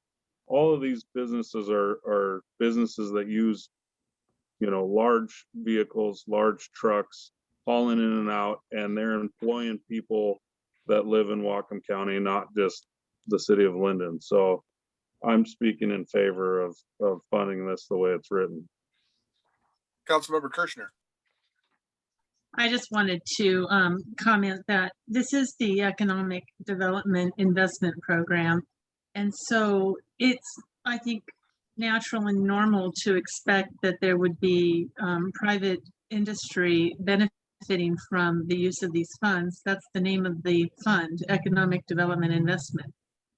And this is going to help with a project that Linden has been working on for, at least 2 years, and will help get a very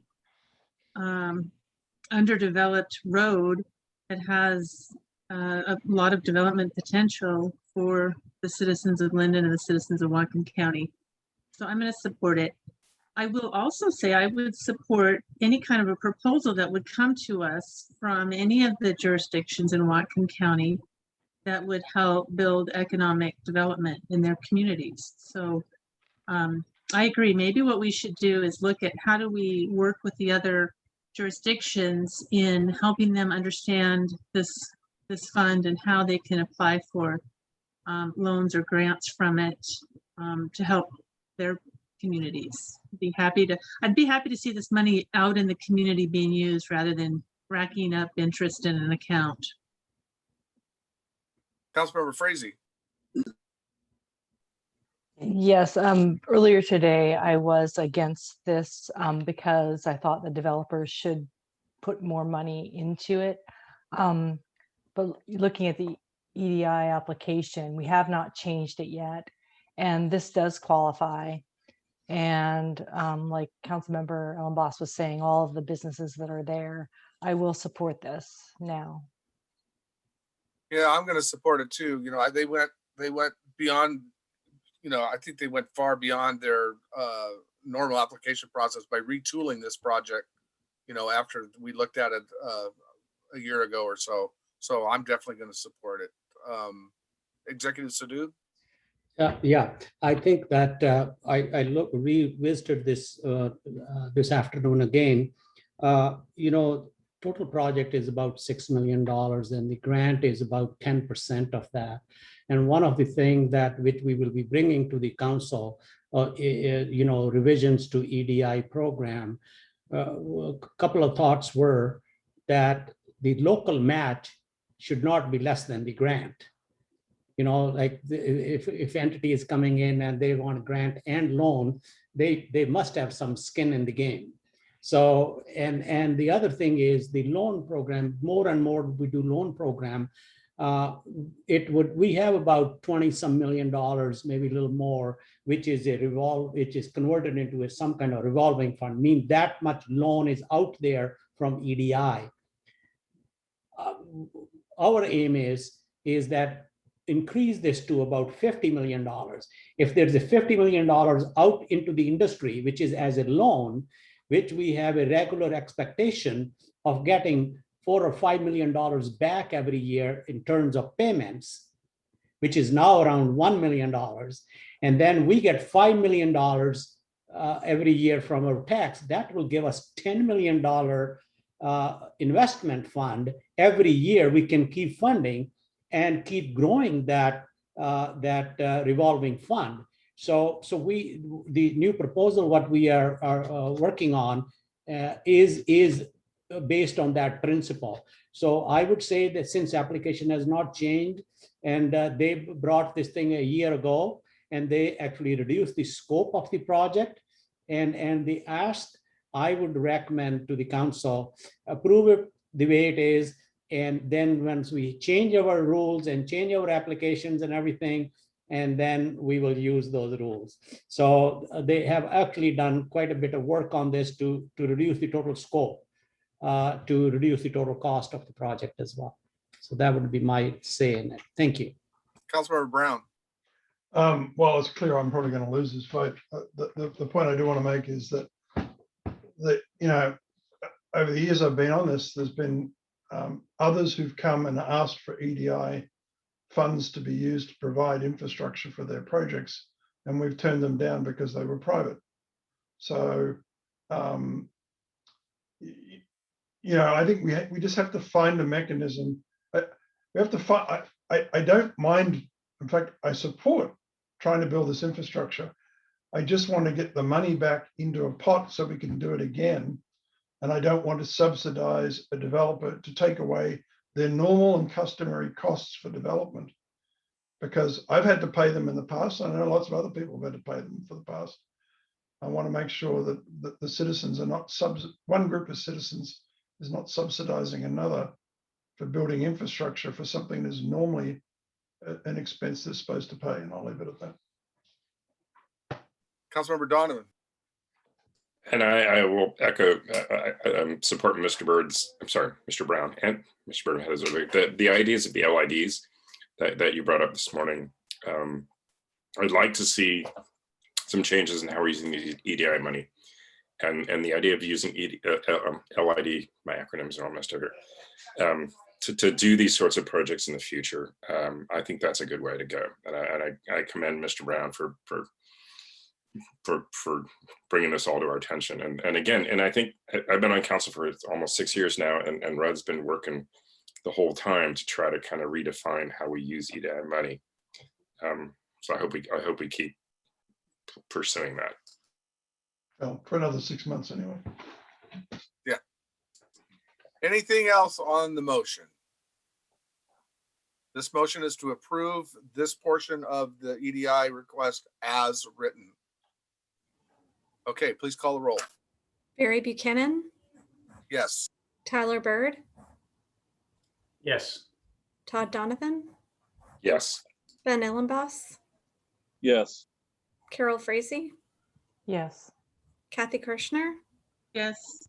Rudd Brown, Abstain. That motion passes 6-0 with 1 abstention. Okay, part 3, Mr. Brown. Can't hear you, sir. Part 3 was the Bellingham Housing Authority, and this section received a 2-1 vote, and I so move. Okay, discussion on the Bellingham housing portion of this request. Okay, roll call, please. Tyler Bird, No. Todd Donovan, Yes. Big yes. Ben Ellenboss, It's alone, yes. Carol Frazee, Yes. Kathy Kirschner, Yes. Rudd Brown, Yes. Barry Buchanan, Yes. That passes 6-1. Dana, help me out here. Do we have to do anything else with this beast, or will these, the way we segmented it out, does that suffice? Since this is not an ordinance or a resolution, I think you're fine just the way it is. Thank you. Okay, thanks for that, Dana. All right, Mr. Brown, you can move on. Next item up is just point of order. Is there any harm in us just voting in the whole thing? I'd feel more comfortable for you because we're voting on amendment. I'd feel more comfortable voting on the whole thing. I'll make the motion. I move approval of AB 2021-30330 as amended. We have a second. Second. Okay, it's been moved and seconded to approve the whole agenda bill.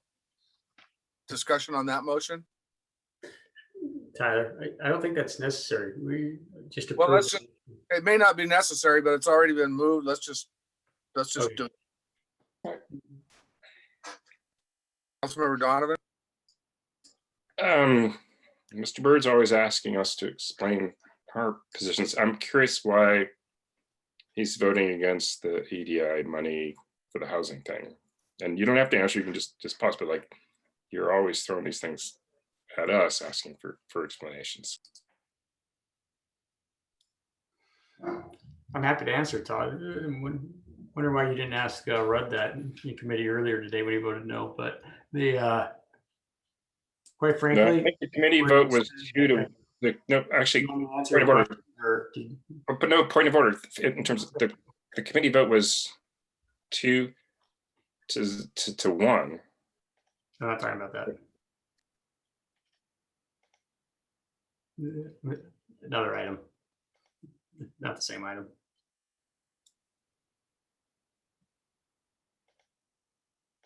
Okay, further discussion on the motion to approve this package. Councilmember Ellenboss. I am kind of interested in why I voted no, but I'm with Todd. That's no problem. I voted no on the project originally. I have no problem with the project or a lot of the project, but what I just can't vote for is that just beautifully overly expensive HUD like brand new office that they're putting in there. It makes absolutely no sense to me. I mean, we're in a housing crisis. We need more affordable housing. We're doing everything we can get to get as much money as possible to build affordable housing. And now we took how many millions of dollars of that affordable housing money and built brand new gorgeous offices for government employees to work out of when they didn't really need. I mean, you're talking like, those would probably be one of the nicest offices in Bellingham. If you look at the project, it's frankly absurd. I'd rather have people living in homes than having beautiful offices for bureaucrats and government employees.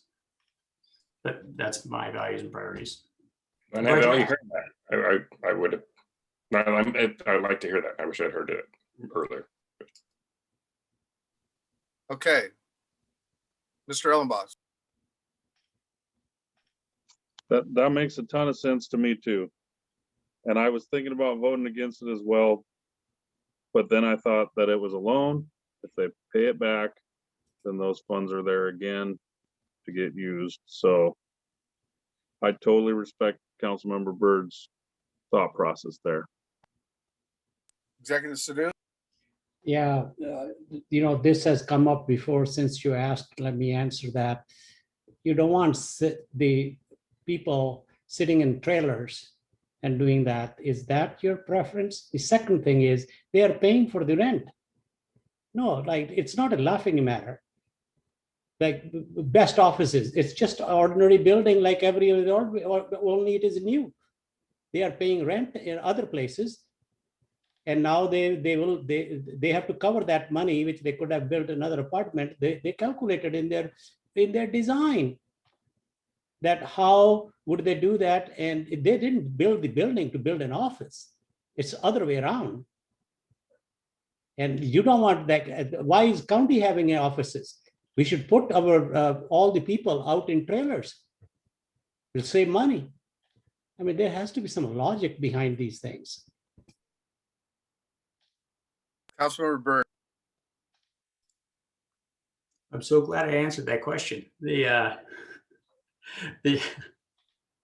Sorry. Did I say put them in trailers? I mean, come on, please, really? Where did trailers come from? HUD has offices today. I challenge you all to go look at the office real estate market in downtown Bellingham right now.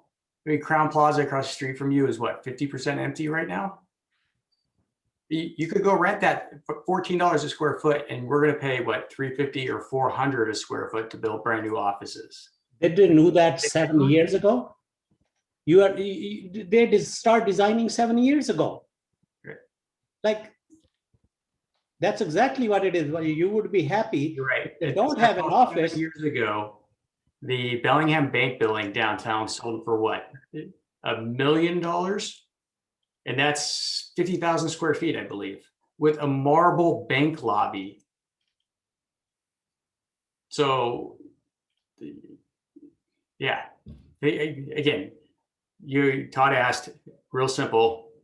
I already explained it. Todd, I'm not going to explain it again. I'm trying to learn here. Councilmember Donovan. No, I actually, I value and appreciate your explanation. I just like to have heard that. And I don't think there should be like a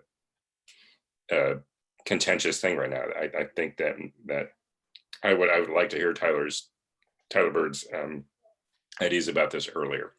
And I don't think, I don't know if we need to do a back and forth with the executive on this, but I like and value hearing Mr. Bird's reasons for his votes, and I think this is a legitimate thing that we should know about, and we've been maybe in committee that been good. So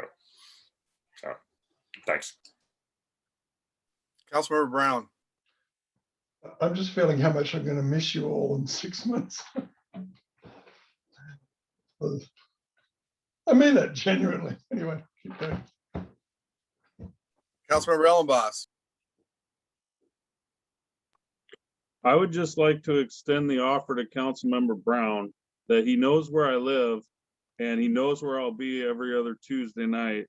So if he wants to come over and sit behind me if we're still doing Zoom meetings, he can, just to get his fill of us. Are you going to bifurcate your vote? Sure. You have a cow behind him. Oh, there's 9 cows behind me right now. They're eating, otherwise you'd probably hear them. Okay. Back to the main motion, Barry. Let's get back to the main motion. This is like herding two-legged cats. So any further discussion? Okay, please call the roll. Todd Donovan, Yeah, I'm sorry I distracted on this, but yes. Ben Ellenboss, I'm a yes as well. Carol Frazee, Yes. Kathy Kirschner, Yes. Red Brown, Yes. Barry Buchanan, Yes. Tyler Bird. I'm going to abstain. That passes 6-0 with 1 abstention. Next item up is AB 2021-331, request authorization for the county executive to award bid number 21-26 and enter into a contract between Whatcom County and Tiger Construction Limited for the plantation indoor HVAC and roof replacement in the amount of $1,032,352.54. This received a vote of 2-0, and I so move. 2-0, did you say? Two with 1 abstention. 1 abstention. Okay. Discussion on this motion. Councilmember Ellenboss. I'm generally supportive of this, and this may have been asked before, but what kind of revenue does plantation bring in? Do we know that?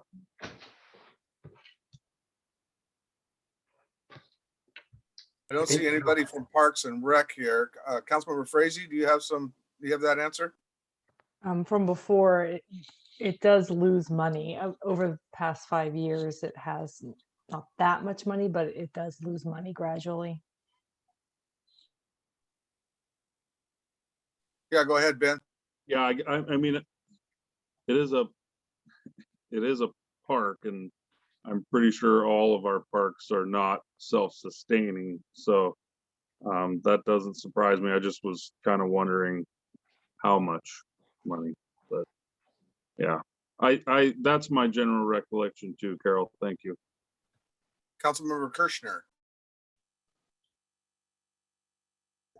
I know that, I think this has been talked about in the past. I'm not sure where it is currently, but has the Parks Department explored selling the plantation rifle range to a private party and turning that over to, turning that whole thing over to a private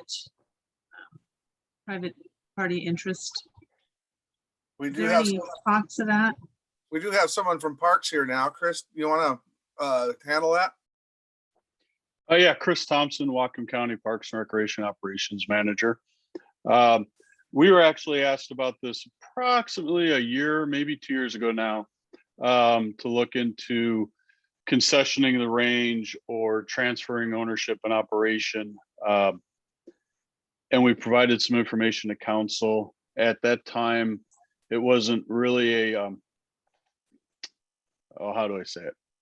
It's a difficult challenge because we have a lease agreement with the property owner in the range, because we don't own the range. We lease the property. We have certain obligations that are associated with that, and transferring that management is a difficult proposition, but we did look into it. Okay, thank you. Other discussion on the motion? Okay, roll call, please. Ben Ellenboss, Come back to me. Carol Frazee, Come back to me. Kathy Kirschner, Yes. Red Brown, Staying. Barry Buchanan, Yes. Tyler Bird, I want to throw out the come back to me just to keep this thing going, but I'm going to vote yes. Todd Donovan, Yes. Ben Ellenboss,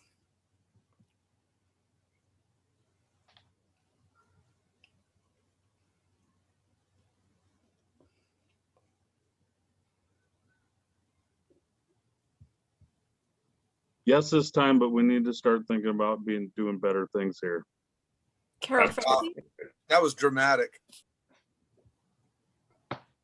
Abstain. Okay, I have so much scribble on here. We had 2 abstentions, 4 yeses. Dana, Kathy, help me out here. I have 5 yeses and 2 abstentions. Okay, that was my next call, was 5. So it's You come back. 5-0 with 2 abstentions. Okay, moving now to Council's Public Works and Health Committee. And Chris, you can take your hand down. Okay, so for Public Health and Health Committee today, we had AB 2021-320, a discussion of community requests, revision to the Birch Bay Golf Course Zone boundary, request for council direction. There was a motion approved to recommend that Public Works Department do a traffic study on this proposal, and I so move. Okay, we have that motion. Discussion? Councilmember Byrd. They're going to do a traffic study, and then with the hopes of turning it back or removing the golf cart zone from that portion of the road. There was a couple things they were looking at. They were looking at what you're talking about, where they're going to change the speed limit. We want to change the speed limit back to 35 from 25, and not have a portion be in there. And then another was a potential or a development going in that they wanted to include in the zone. Okay, gotcha. Yeah, I mean, I'd be in favor of turning or removing that from the golf cart zone. I talked to a bunch of people that brought that forward originally, the golf cart zone. and we're big advocates for it. And they've all recognized that that one little piece of it that got included for Bay Road isn't working out well and should be removed. So it sounds like there's a pretty good consensus in the community out there that it shouldn't be a part of that. So, but we can do that, I guess, when they come back. Any other discussion? Councilmember Frazee? Just what Councilmember Byrd was saying, I believe that was part of it, taking that bay, was that your question, or that Bay Road or out of it, or reducing or putting the, yeah. They're just gonna do a traffic study, and it was a 35 mph, then they made it 25, and I think they'll make it 35 again if the golf carts aren't on that road, if that makes sense. Carol, that's what I heard too from the That's community. what I heard too, Carol. You got rolled in, and because of that, they had to lower the speed limit, and now it's like the prime location for speed traps, and everyone's getting speeding tickets because they're not used to it, and so they all want to get rid of it and have it raised back up. So, Councilmember Kirschner? Yeah, I'm wondering if a traffic study is necessary for the removal of that portion of Bay Road. Looks like the traffic study is going to take 6 to 8 months. Maybe it has to be done according to Public Works procedures, but I'd be willing to support removing that section of the road without the traffic study and returning it back to what it was. And then doing the traffic study on the additional piece they're requesting we look at.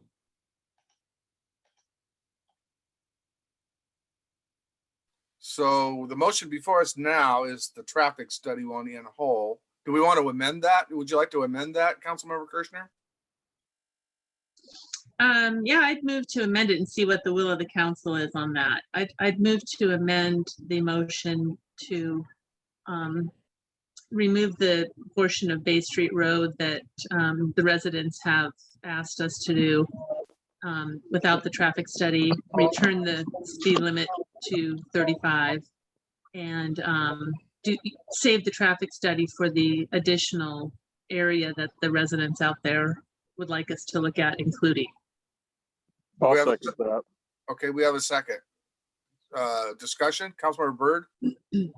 it seems like last time we had a couple of public hearings on this because we had to do it as an ordinance. So I'm wondering if we go that route, would the process be that we remove it and pass just the traffic study for the little add-on development community, and then have to introduce in 2 weeks a new ordinance to essentially, there's John, chase the speed limit, get rid of the golf cart, and then pass that in 4 weeks? What are your thoughts, John? What's the Director deal? Hutchings? Yes, thank you for recognizing me. Councilmember Byrd, I think you're right on it. There needs to be an ordinance change. What we know in Public Works is that there are, more designs on changes, alterations to that special zone down there. So what we would prefer to do, of course, is and this isn't, we don't go outside and get a professional services agreement to do this. We just do it internally. That is, go through an analysis of all the controls on establishing the speed limits and make sure that we're doing things right before we make these changes. Obviously, in the end, this is far more a political decision than one of concern about the speed limits as it relates to Bay Road, because it was already one thing. It was changed, and now it will be changed back. So should that be the council's desire, then we would ask that you just direct us that way in your motion tonight, and then we'll bring back an ordinance to that end. Just recognizing that here we go, bifurcating again, but by doing it that way, that could draw some ire for some of the other advocates for other changes. So I just leave you with that thought. So we're sitting with an amendment now from Ms. Kirschner. Did you want to speak to that motion more, Kathy? Yeah, I just wanted to ask John if I know you're saying that if we direct you to go that way, that would be what you do, but in your professional opinion, is the traffic study a better way to go as far as changing this? In terms of I think the county engineer's concern about setting the appropriate speed limits. In the case of Bay Road, the original concern there, recognizing that it was originally 30 or 35 was then reduced to 25 and a section of that would be reestablished at 35. I think that's probably a smaller concern than making new changes in areas that would allow golf carts to enter the travel lanes, right? So that is really a greater concern. So the new request is more. Is a greater concern. Definitely needs the study. Okay. All right. Yep. Thank you. Thanks, John. You bet. Your motion then, Ms. Kershaw, would stand the way you made it. I think so, yes. Sounds like it would to me too. So the motion is to amend, Councilmember Donovan? I was just trying to get clarity on the motion because I was wanting to go with staff's recommendation this afternoon. So how does the motion change that? I think what Ms. Kirshner is recommending is that we don't do this traffic study on the Bay Road portion and then have them bring the ordinance back for that change, but go ahead with the traffic study on the new section. Is that correct? And Bay Road is the one that nobody's really using with the golf carts. Okay, good enough. Okay, anything else on that? This is a motion to amend. Okay, let's proceed with the roll call. Kathy Kirschner, Yes. Brett Brown, Yes. Barry Buchanan. Yes. Tyler Bird, Yes. Todd Donovan, Yes. Ben Ellenboss, Yes. Carol Frazee. Yes. That motion passes unanimously.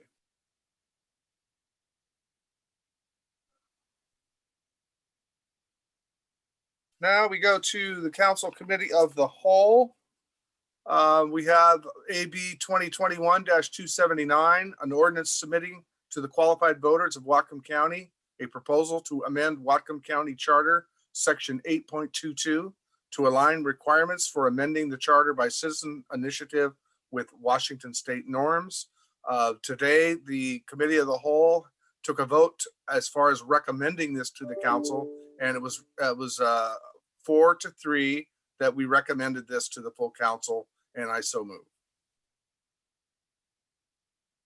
Discussion. Councilmember Brown. Yeah, I'll just say I thought the interesting part of this discussion was that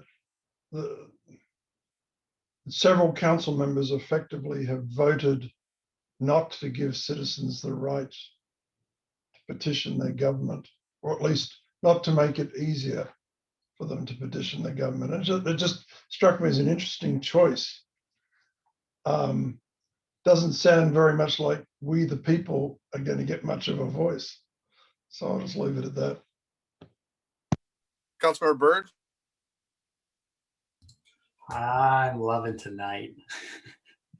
So not at all what I'm voting for, but let's talk about that for a second. Affordable housing tax came up here a couple weeks back, right? And I think that 3 of us asked you to put that on the ballot so we could hear from the people. And I think that you said, what? Nope, we don't need to hear from the people because we can't control how they're going to vote. And they might not vote for it, so we're going to push it through ourselves. How does that work? Point of order, I didn't say that. Okay, that's not verbatim, but okay. That I did do that to you. That's fair. So how many times has this come up over the last couple of years where I've asked us to put something on the ballot, whether it's Point Roberts, like Samish, I mean, any number of things. How many times does it come up where we've asked to talk to the people and put together committees to discuss these things? This is the first time I've ever heard the majority of this body even willing to have the conversation about talking to the people about something. So if you want, we could put together a list of all the things that have come forward that should have gone to people that this body has chosen not to ask the people to vote on. So that aside, let me ask you a question. Todd, you teach political science, right? Yep. Okay. I believe that this is true, and I'd like you to tell me if I'm right or wrong. The United States Constitution, we the people, is there a process for a citizen initiative to change the US Constitution? My understanding is there is not a process that the general public can make any amendments to the US Constitution. Is that correct? Or can anyone here say that that's wrong?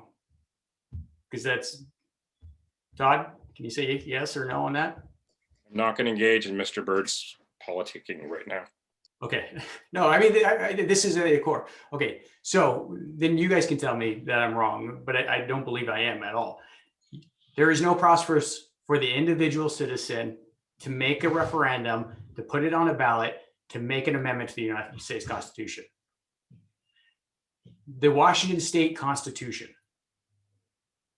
There is no process for we the people to make an initiative to put on the ballot to change or amend the Washington State Constitution. Okay, both of those can only be done by a supermajority of their legislative and governing body. So why in Whatcom County would we be any different? The charter is our Constitution. And this is where I went from last time being uncertain, not knowing exactly where I was going, to researching it a lot more. And this is what really kind of made the decision for me. If anything, Whatcom County is already far and above, because in both of those other situations, the state and the federal level, there is only one process. It's the legislative branch. In Whatcom County, there are 3 processes. You have us, the legislative branch, which is the same, a supermajority. You have a charter review commission of a whole nother body of people that gets together every 10 years that gets to change it. And you have an initiative that can be done that was already brought down as far as votes go. So we've made it easier by a multiple of 3 on any other factor or situation that's out there for them for this. The charter is our Constitution. It's not a fluid document that's supposed to change all the time. Only very seldomly, and that's why these structures are created, is it not?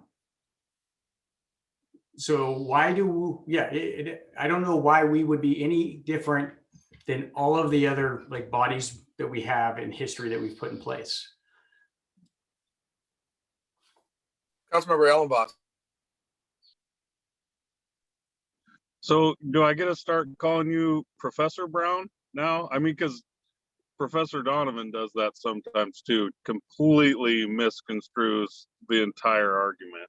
And you know, Rudd, you know that I'm not in favor of citizens having input. I've explained it numerous times that this is a principle stand for me, and it has absolutely nothing to do with the substance of what it is. It has everything to do with me believing in the fact that the council should not put forth to the voters amendments to the charter except for in very extreme circumstances, and I don't believe this fits those. And I'll put it to you like this. If the council can just put something up there whenever they want, we'll go with district only versus countywide voting. Say the charter review process wants countywide voting. Well, the council doesn't, so they could just put the opposite on the ballot. It just doesn't work. It doesn't work. It's not functional, and it's not supposed to work that way. And it has in the past, and it hasn't worked very well. So, or it has worked real well, I don't know.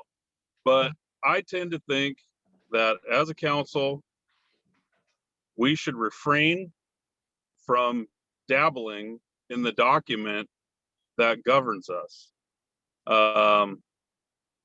That's what the charter review process is for. And as an added bonus, there's the citizen initiative. So I don't have an issue with the topic. I have an issue with the actions that we're going to go through here.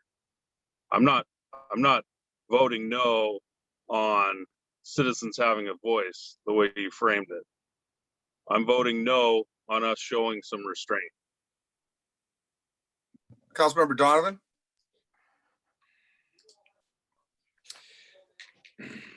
Well, you might know a bit about direct democracy.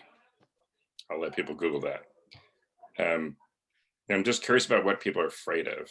Like, why are you afraid of the people having some power to have a very difficult process of potentially amending the charter that's consistent with the charter that is in the charter? I won't even, Mr. Bird's, yeah, you can't amend the United States Constitution with direct democracy, and we had a civil war over that kind of crap, and that didn't work out so well. But this proposal is consistent with the charter. It's in the charter. There's a mechanism in the charter that, as I said before, there's 3 mechanisms in the charter that could be a charter commission. So we make sure that at least once every 10 years, we have a mechanism for reinventing this. And that is just going to be whoever gets the most votes on the charter commission. And I think if you think about it in the future, that's going to empower, a majority that you can see emerging in this county. This is a mechanism that empowers other people that's consistent with the charter, and it's never been used. The votes aren't there. I'm sorry, the numbers aren't. The numbers don't work out for anybody to use this. So I guess I give it. There's still going to be a very high bar for folks to be able to do anything, and I did this before. The Constitution of the state of Washington says all power is inherent in the people, and it's set up to have a direct democracy devices in it. So I guess what are you afraid of? That's like, why are you so afraid of this? Why don't you want the people to have this very difficult, super high bar that is consistent with the freeholders, that is consistent with what it is in the charter, that is something that hasn't worked, that we should re-examine, that will not obviate, it will not exclude the Charter Review Commission. That will still go on. It will not, it's consistent with the charter puts in for us to be able to do these things, to actually, I think, get more to the intent of what was in the charter. And Ben, you can talk about your view of what the freeholders' intent was. I'm sure we'd have very different views about the Constitution of the United States, but I mean, the words are very plain. It empowers the people to put charter review amendments on, it empowers the council to do this, and then it empowers the Charter Review Commission to do this. So that's my one question, is like, what the hell are you so afraid of? Councilmember Brown. Yeah, I think Mr. Donovan, I think you sort of nailed it, because, and thank you, Mr. Allenboss, for opening up the right line of inquiry. The citizens of this community, let me give you an example of some of the petitions that they've tried to get on the ballot for consideration. City of Bellingham initiative to prevent automated traffic safety cameras. That was in 2011. 1999, an initiative related to petition related to infectious waste. 1999, an initiative related to protections of Lake Whatcom. In 1992, a petition to incorporate Birch Bay. Now, the Charter Review Commission, in the case of the one in Birch Bay, the Charter Commission has met 3 times since then, if I got my math right, or at least twice. And the Charter Commission has decided it doesn't want to put it on the ballot. And what you're really saying is because the Charter Review Commission doesn't want to put it on the ballot and the council certainly shouldn't put it on the ballot, then it shouldn't go on the ballot. So what it seems to be is that because if, I mean, I was in the meetings as many of the Charter Review Commission meetings as an attendee. And I remember a very robust discussion about the Charter Review Commission trying to strip the council from being able to vote on certain things, period. And I'm trying to remember who our legal counsel was at the time.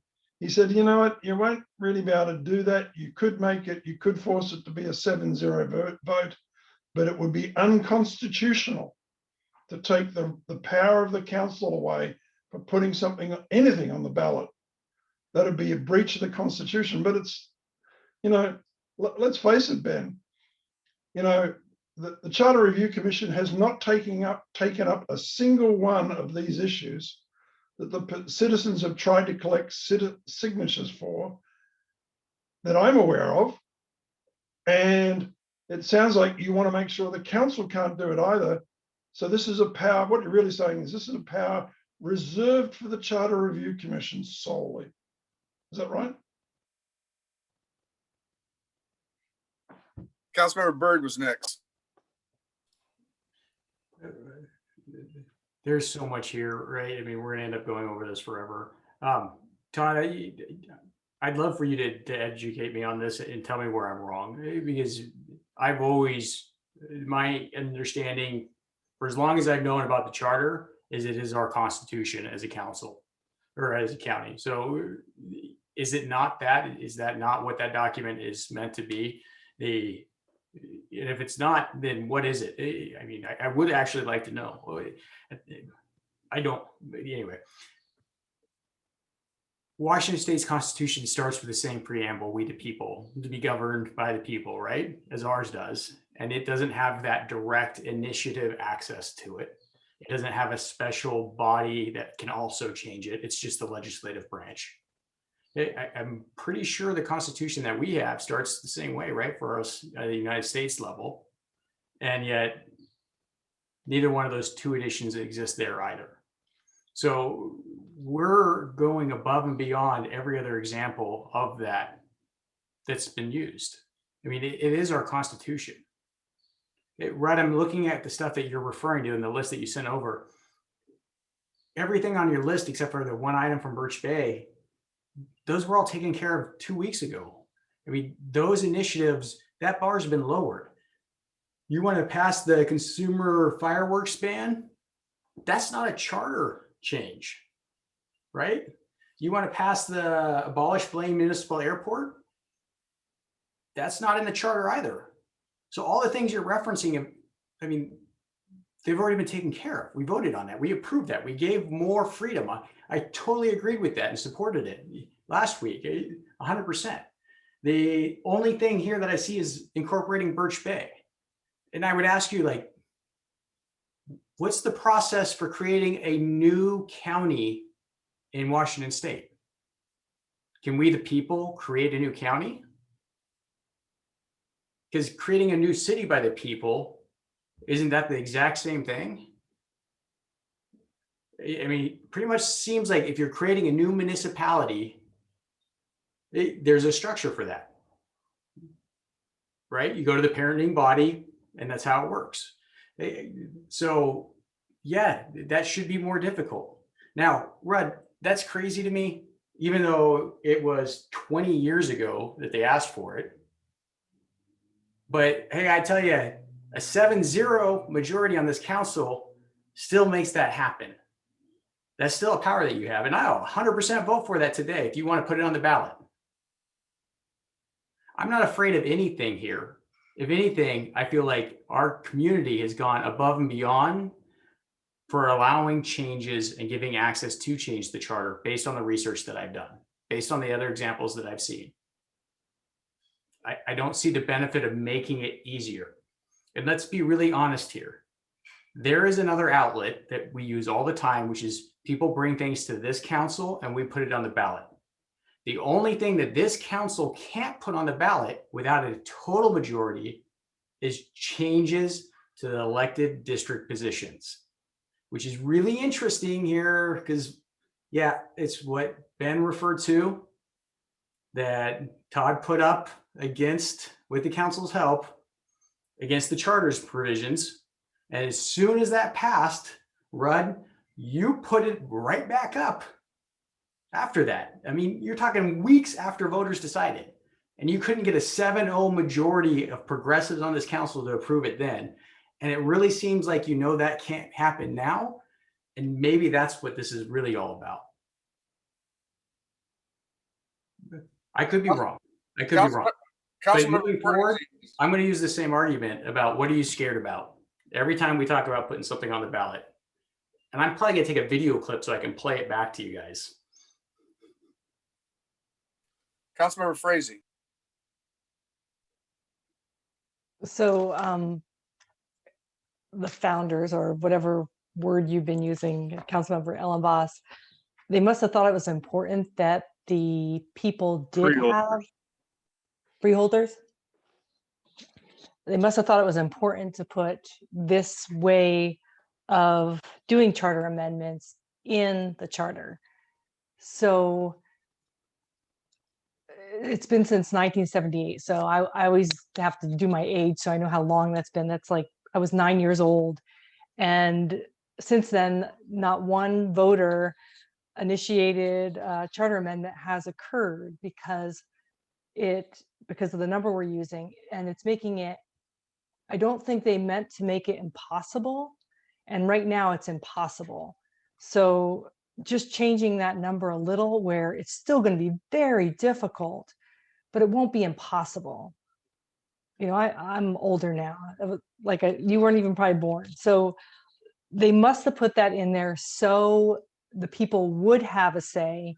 And obviously it's not allowing them to have a say. It's still going to be, like I said, very difficult, but I think this is important to allow the people to have a voice. Okay, I got Donovan, then Ellenboss, then Brown, then Kirschner. Hold on though, Donovan asked me a question already, and I've had my hand up since he did it in order to answer him. I would entertain to just take my turn here, and I'm not going to say anything else. I don't, this is challenging following the discussion, particularly when Mr. Bird's involved here. So about freedom and what ends up on the ballot, and that's irrelevant. It's what you don't see. What's not on the ballot is because people can't on the ballot. And I'll get back to like his conspiracy theories about, but Todd put something up against the charter thing. Like, I don't even know where that comes from. And this is, it gets so frustrating. Like I want to engage Mr. Bird, but when you just make stuff up, I can't. So again, I just stop listening to you. So I don't think this conversation is going anywhere. I will let you all keep talking. I will do it my way. I've contributed my bit. I think if you like go online and look about, you know, who on the planet knows some stuff about direct democracy, my name might pop up. That's all I got to say. Councilmember Ellenboss. Thanks. Okay, so there were two questions proposed to me. I'll try and remember what both of them were. One of them was, what am I afraid of? And maybe you could answer this for me. Todd, when we proposed to lower the threshold in the charter review, was I supportive or not supportive of that? I will defer to the chair to refer to me. You may answer his question. Yes, Ben was, and he was an awesome chair of that commission, and I've sent testimony to that fact. That's all I want to do. Let's stop misrepresenting anything I've said. I'm not afraid of the citizens initiative. I don't even, in the past, I've supported lowering the threshold. I would probably support this, lowering the threshold. What I'm not supportive of is council putting charter amendments on the ballot. That's the sole purpose I'm voting no. I will be on the record to testify that was Ben Ellenboss as Charter Review Commission person and chair. Okay, so now Rudd, you had another question for me, and I don't recall what it was, but let's not misconstrue this. I don't have an issue with the subject of what this charter amendment is. I have an issue with us presenting charter amendments, period. Councilmember Brown? Well, I think Ben is the evidence is you have an issue with the ability for anybody other than the Charter Review Commission from being able to decide what goes on the ballot. And if you know, let me say one thing though to preface this. I believe it was one of your family members who was a freeholder originally. Is that correct? So allow me to thank you as a proxy of your family for his or her participation and the other freeholders, because having served on WASAC and hung around and having hung around with people who are in commissioner counties, I much prefer the charter county model. And so thank you and your family members, friends who are involved in making this a charter county. It is a more representative democracy. One of the things that I've been asked at when I've served on the council, people have said, well, how do you deal with these open public sessions that go for 5 or 6 hours? You know, and my response has always been the same. I will stay here till 3 o'clock in the morning if it gives everybody the opportunity to have their chance to have a voice. I believe that is my responsibility, and I will do anything to give them that. And that's what this is about. It's just giving people more of a voice. And I'm just disappointed that we're not embracing it. It sends a terrible message. Mr. Ellenboss. Yeah, maybe Councilmember Brown was out of the room when we addressed the fact that I have in the past supported lowering the threshold in a different setting. It has nothing to do with what the content of this charter amendment is, and everything to do with that it's coming from the council to the ballot. That's where I have the issue. Framing it any other way, I've been very consistent on that since we started talking about this. That's the issue that I have. Framing it any other way is not being truthful. Councilmember Brown? We can't hear you, Rudd. The reason this is coming from the council is because the citizens can never get enough votes to put something on the ballot to reduce the number of votes to put something on the ballot. So that's why they've come to us. The threshold is just too high for the citizens to do it. And if they want the Charter Review Commission to do it, they've got to wait another 5 years. Ben? And that is false, because 5 years ago in the Charter Review Commission, Councilmember Donovan was there, and I believe he championed it from the get-go, and I supported it with him. We lowered the threshold by a large margin. So we're not doing this because it couldn't be done, because we just did it. And we can do it again, but my position is that the council shouldn't be the one proposing charter amendments. And that's what this is. Granted, it might be a worthy charter amendment. I'm still voting no, because I don't believe we should do it. Okay. Mr. Donovan? Yeah, Ben is right. We did this in the Charter Review Commission, and sorry, I'm wandering around the house here because, like, I, for the first time since COVID, have both of my kids in the house, and they're playing a board game, and I'm not. They're out there. But one minor correction to Ben's thing. What I don't think we realized when we did the charter thing is the governor's signature requirement versus the executive signature requirement. So that's just the thing right now. It's like, had that come before us at the Charter Commission, I think we would have I think we would have thought, oh, that's a kind of a no-brainer. So, so that is the technical point here. It's like, will we baseline this on? Actually, and I respect Ben's saying, it's like, well, there's the principle of, does the county council put this to the voters? Okay, so if we get past that, if we do, the technical change here would be, it's based on votes cast in our elections, not votes cast in gubernatorial elections. So, but I hear what everybody's saying here. Does anybody have anything new to offer? Councilmember Kirschner? Thank you. I would just like to go on the record as to why I won't be supporting this. We do have a mechanism for citizens to change the charter, and it's a high bar, but it should be a high bar because our charter should be viewed as a constitution. It shouldn't be changed at the whim of the public on a oscillating basis, which I've seen it happen at the council level, quite honestly. And if there is an amendment that the public wants to make, they will get the signatures for it. It's not impossible to get signatures in this community, and we all know that. I think that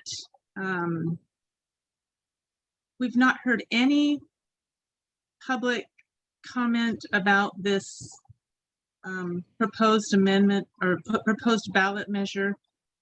So I'm quite honestly a little bit at a loss as to where it's coming from. There hasn't been a failed proposal. We haven't had masses of people coming to us asking for us to please put this on the ballot because their worlds are crumbling because they can't get our charter changed.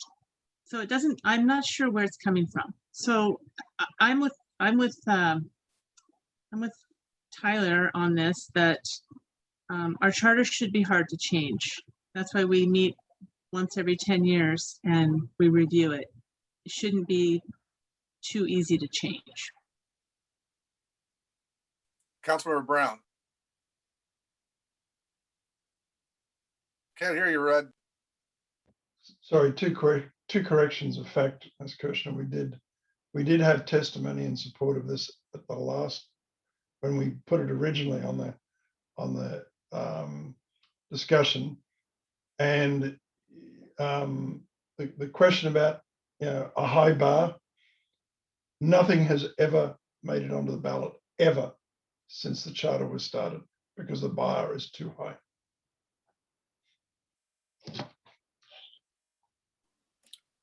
Anything else that we consider to be new to this discussion? Seeing none, let's take a vote.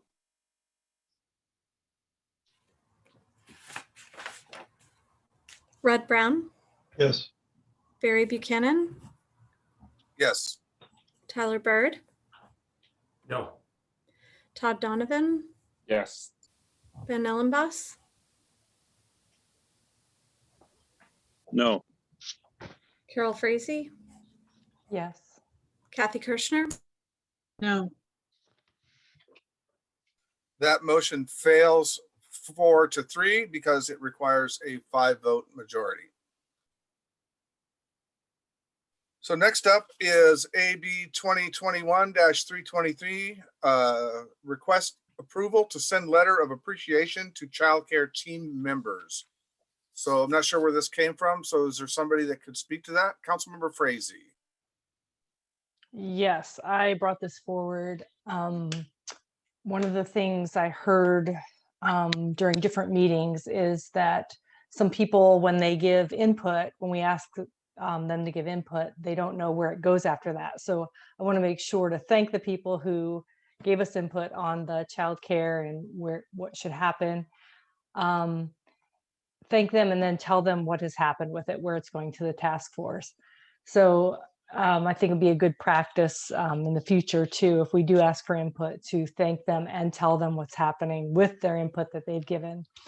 And as I was looking at this, I realized I have Executive Sadoo's Whatcom County mug that he gave me for Christmas, and I still haven't thanked him, so thank you.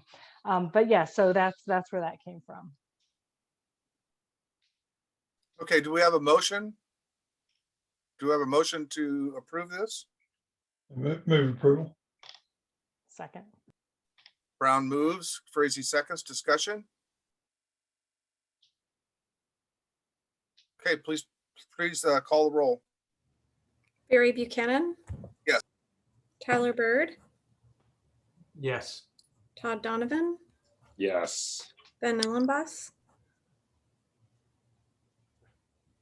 Yes. Carol Frazee, Yes. Kathy Kirschner, Yes, and that's a great idea, Carol. Red Brown. Yes. Okay, that passes unanimously. Next, we have items added by revision. This one is added for introduction, I believe. Is that correct, Dana? Yes, it does. It's hard to see. It's highlighted in blue. So do we do this one separately, or can we package this with the other introduction items, Dana? If you could do it separately, it helps us with the Granicus system. Sure. So anyone like to move approval for introduction on this item? Move to approve, introduce. Brown seconds. Okay, it's been moved and seconded to introduce this. Discussion? Councilmember Kirschner? Which one are you talking about, Councilmember Buchanan? 360? Yes, 360. Thank you. Discussion? Uh, Mr. Brown? If people have not seen it, I just wanted to draw their attention to the letter of support for this that came from the head of the Emergency Operations Center. Okay. Seeing no further discussion, yes, Councilmember Ellenboss. So who's picking the independent investigator? Well, we would. What's the process for that? Well, at this point, all we've just said, well, interesting question. At this point, and we can probably have a bit more discussion about this next week, unless you want to. I mean, I'm happy to do it now. I think we have to define what we want in the person, what their background is, and then I'm assuming the county has a process for advertising those positions. And then the idea would be the person would be appointed by the council. So we would choose who the final person is. So I rarely do points of order, but like this is an introduction item. Do we want to open it up for discussion, and how do we do that? I'm happy to just introduce it and then we have it for discussion later. So we could introduce it and place it in committee for discussion. I see a thumbs up by Councilmember Byrd. Committee of the whole to talk about it. Yep. In fact, I think that's what we said we were going to do by policy. I think we discussed that about a month ago when things like this came up, that we would place it in committee. Rather than starting discussion now as an introduction item. Right, exactly. Yeah. So the motion is to introduce and then to discuss in our committee of the whole meeting at our next available council meeting. Discussion? Okay, please call the roll. Oh, wait, sir. No, this would be unusual. Okay. We're ready to take a vote, so this is a council discussion here. So please call the roll. Tyler Bird, Yes. Todd Donovan, Yes, Paul just wants to be back on council, but yes. Ben Ellenboss, No. Carol Frazee, Yes. Kathy Kirschner, Yes. Red Brown, Yes. Barry Buchanan, Yeah. didn't mean to cut you off, Executive Sadoo. If you want to comment on it now, that would be fine, but we were just in the middle of taking a vote, so. Okay, that's fine. I'm sorry, I didn't realize I was doing something else on the other side monitor. I read that resolution or ordinance or proposal by Mr. Brown. I just wanted to give a comment on that, was that it is a little bit too early. I have had conversation with Mr. Brown before, and I would welcome something like this. I think we can all learn from that, because something like this kind of emergency has come upon us, and we were all unprepared. Our nation, the whole world was unprepared for something like this, and there are a lot of different gaps have been shown in our system or our emergency management system. And we need to really revise that. But I was going to say that maybe it should be early 2022, because once we get out of this emergency, get back a little bit normal, that might be a better time, and maybe put 2 or 3 people on it rather than just one commissioner. That's what my viewpoint is, but I totally welcome that this would be a good thing to improve our emergency management system as a whole and how we handle it. And that's why this is just up for introduction tonight, and we are going to put it in the committee of the whole, and we can have a much more robust discussion about, what we'd like to see out of this. I think that would be better than trying to wing it tonight. So that's disposed of. We have now under introduction, we have 4 items for introduction. Do I have a motion to introduce? And Dana has her hand up. Well, I was going to say, I was going to move to remove item AB 2021-185. Second. you.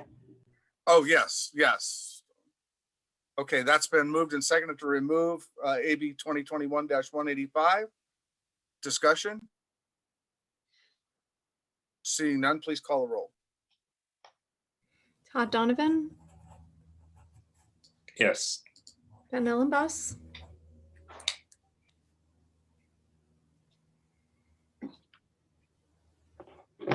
I'm sorry, my battery's dying and I'm scrambling to find a charger here. So if we're introducing, yes. this is a motion to remove an item from introduction. It's item AB 2021-185. It's the no shooting Yep. zone.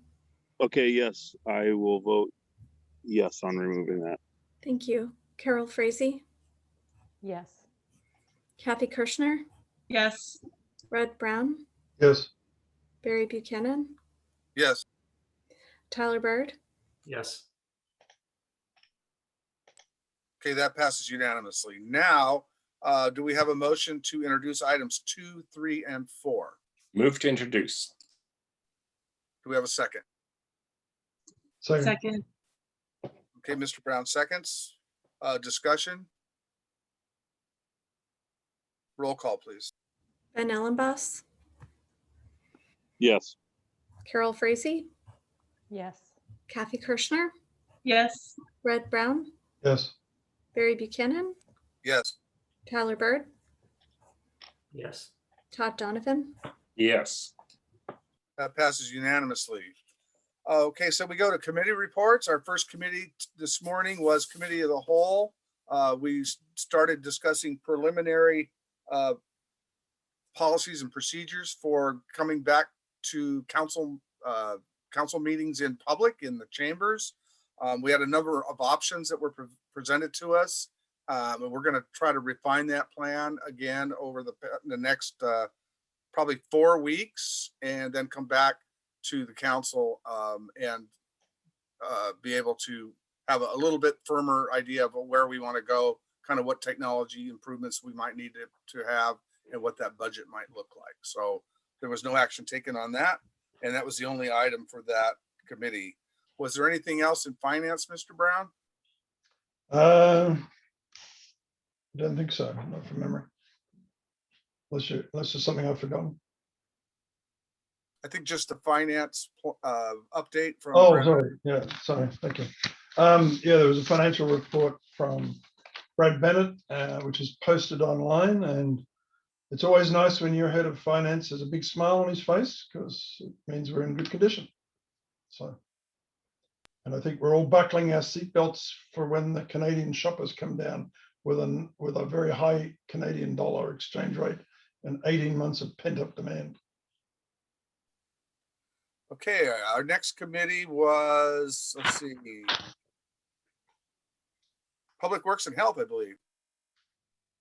Yes, we had a presentation of the Child and Family Wellbeing Task Force Phase 1 report, and that was from Allison Williams. And since we started in March, and it's a big group, it's 30 people, and we have a great facilitator, and we spent a lot of time on relationship building before breaking out into groups. And there are no recommendations as of yet, but they will be coming forward. Okay, thanks, Carol. Okay, the next committee was the Criminal Justice and Public Safety Committee. We had a presentation by Mike Hilly from our EMS manager, very data-driven, including GIS data on the potential for putting in a 5th unit somewhere out in the county. We were presented with several options, and we're going to be looking at that again in more detail. But it was a great presentation. It was a lot of great work done to put that together, and I really applaud their work. So there was no action taken on that. The last committee of the day was Committee of the Whole. We had our update from the health board or the health department on COVID. It was a lot of improving news. We're keeping our fingers crossed, of course, but looks like our case rates are going down. Hospitalizations are starting to go down now. They had some concerns earlier on in the past couple of weeks. There's going to be a truck given away sometime at the end of July, sounds like. So everybody get out there and get your shots and get in line for that truck. We also talked about the Purchase of Development Rights Program. We had talked about the no shooting zone, which we have explained that we're coming back July 27th with to try to put, and we're trying to put a meeting together with Lummi Nation, the city of Blaine, and maybe some other interested stakeholders. And then we talked about establishing a process for filling district court vacancy. Dave Grant is retiring. We came up with a couple of organizations that we felt would be helpful in weighing in and giving some opinions, as they do often in judicial appointments. And that would be the Whatcom County Bar Association and the Washington Women's Lawyer Association. And we're supposed to get some information back on the timing of that and how they might weigh in at our July 22nd meeting. That was it for Committee of the Whole, other than the one we just disposed of as far as the charter review process. So that was it for the committees. Is there any other business or council member updates? Pick your topic there.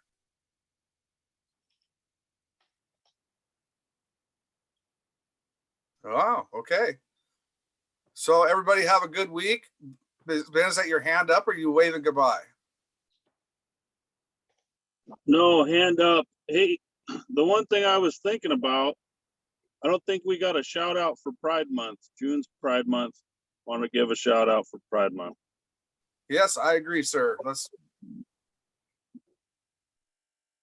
All right, see no further business before the council. We are adjourned. Everybody have a great week.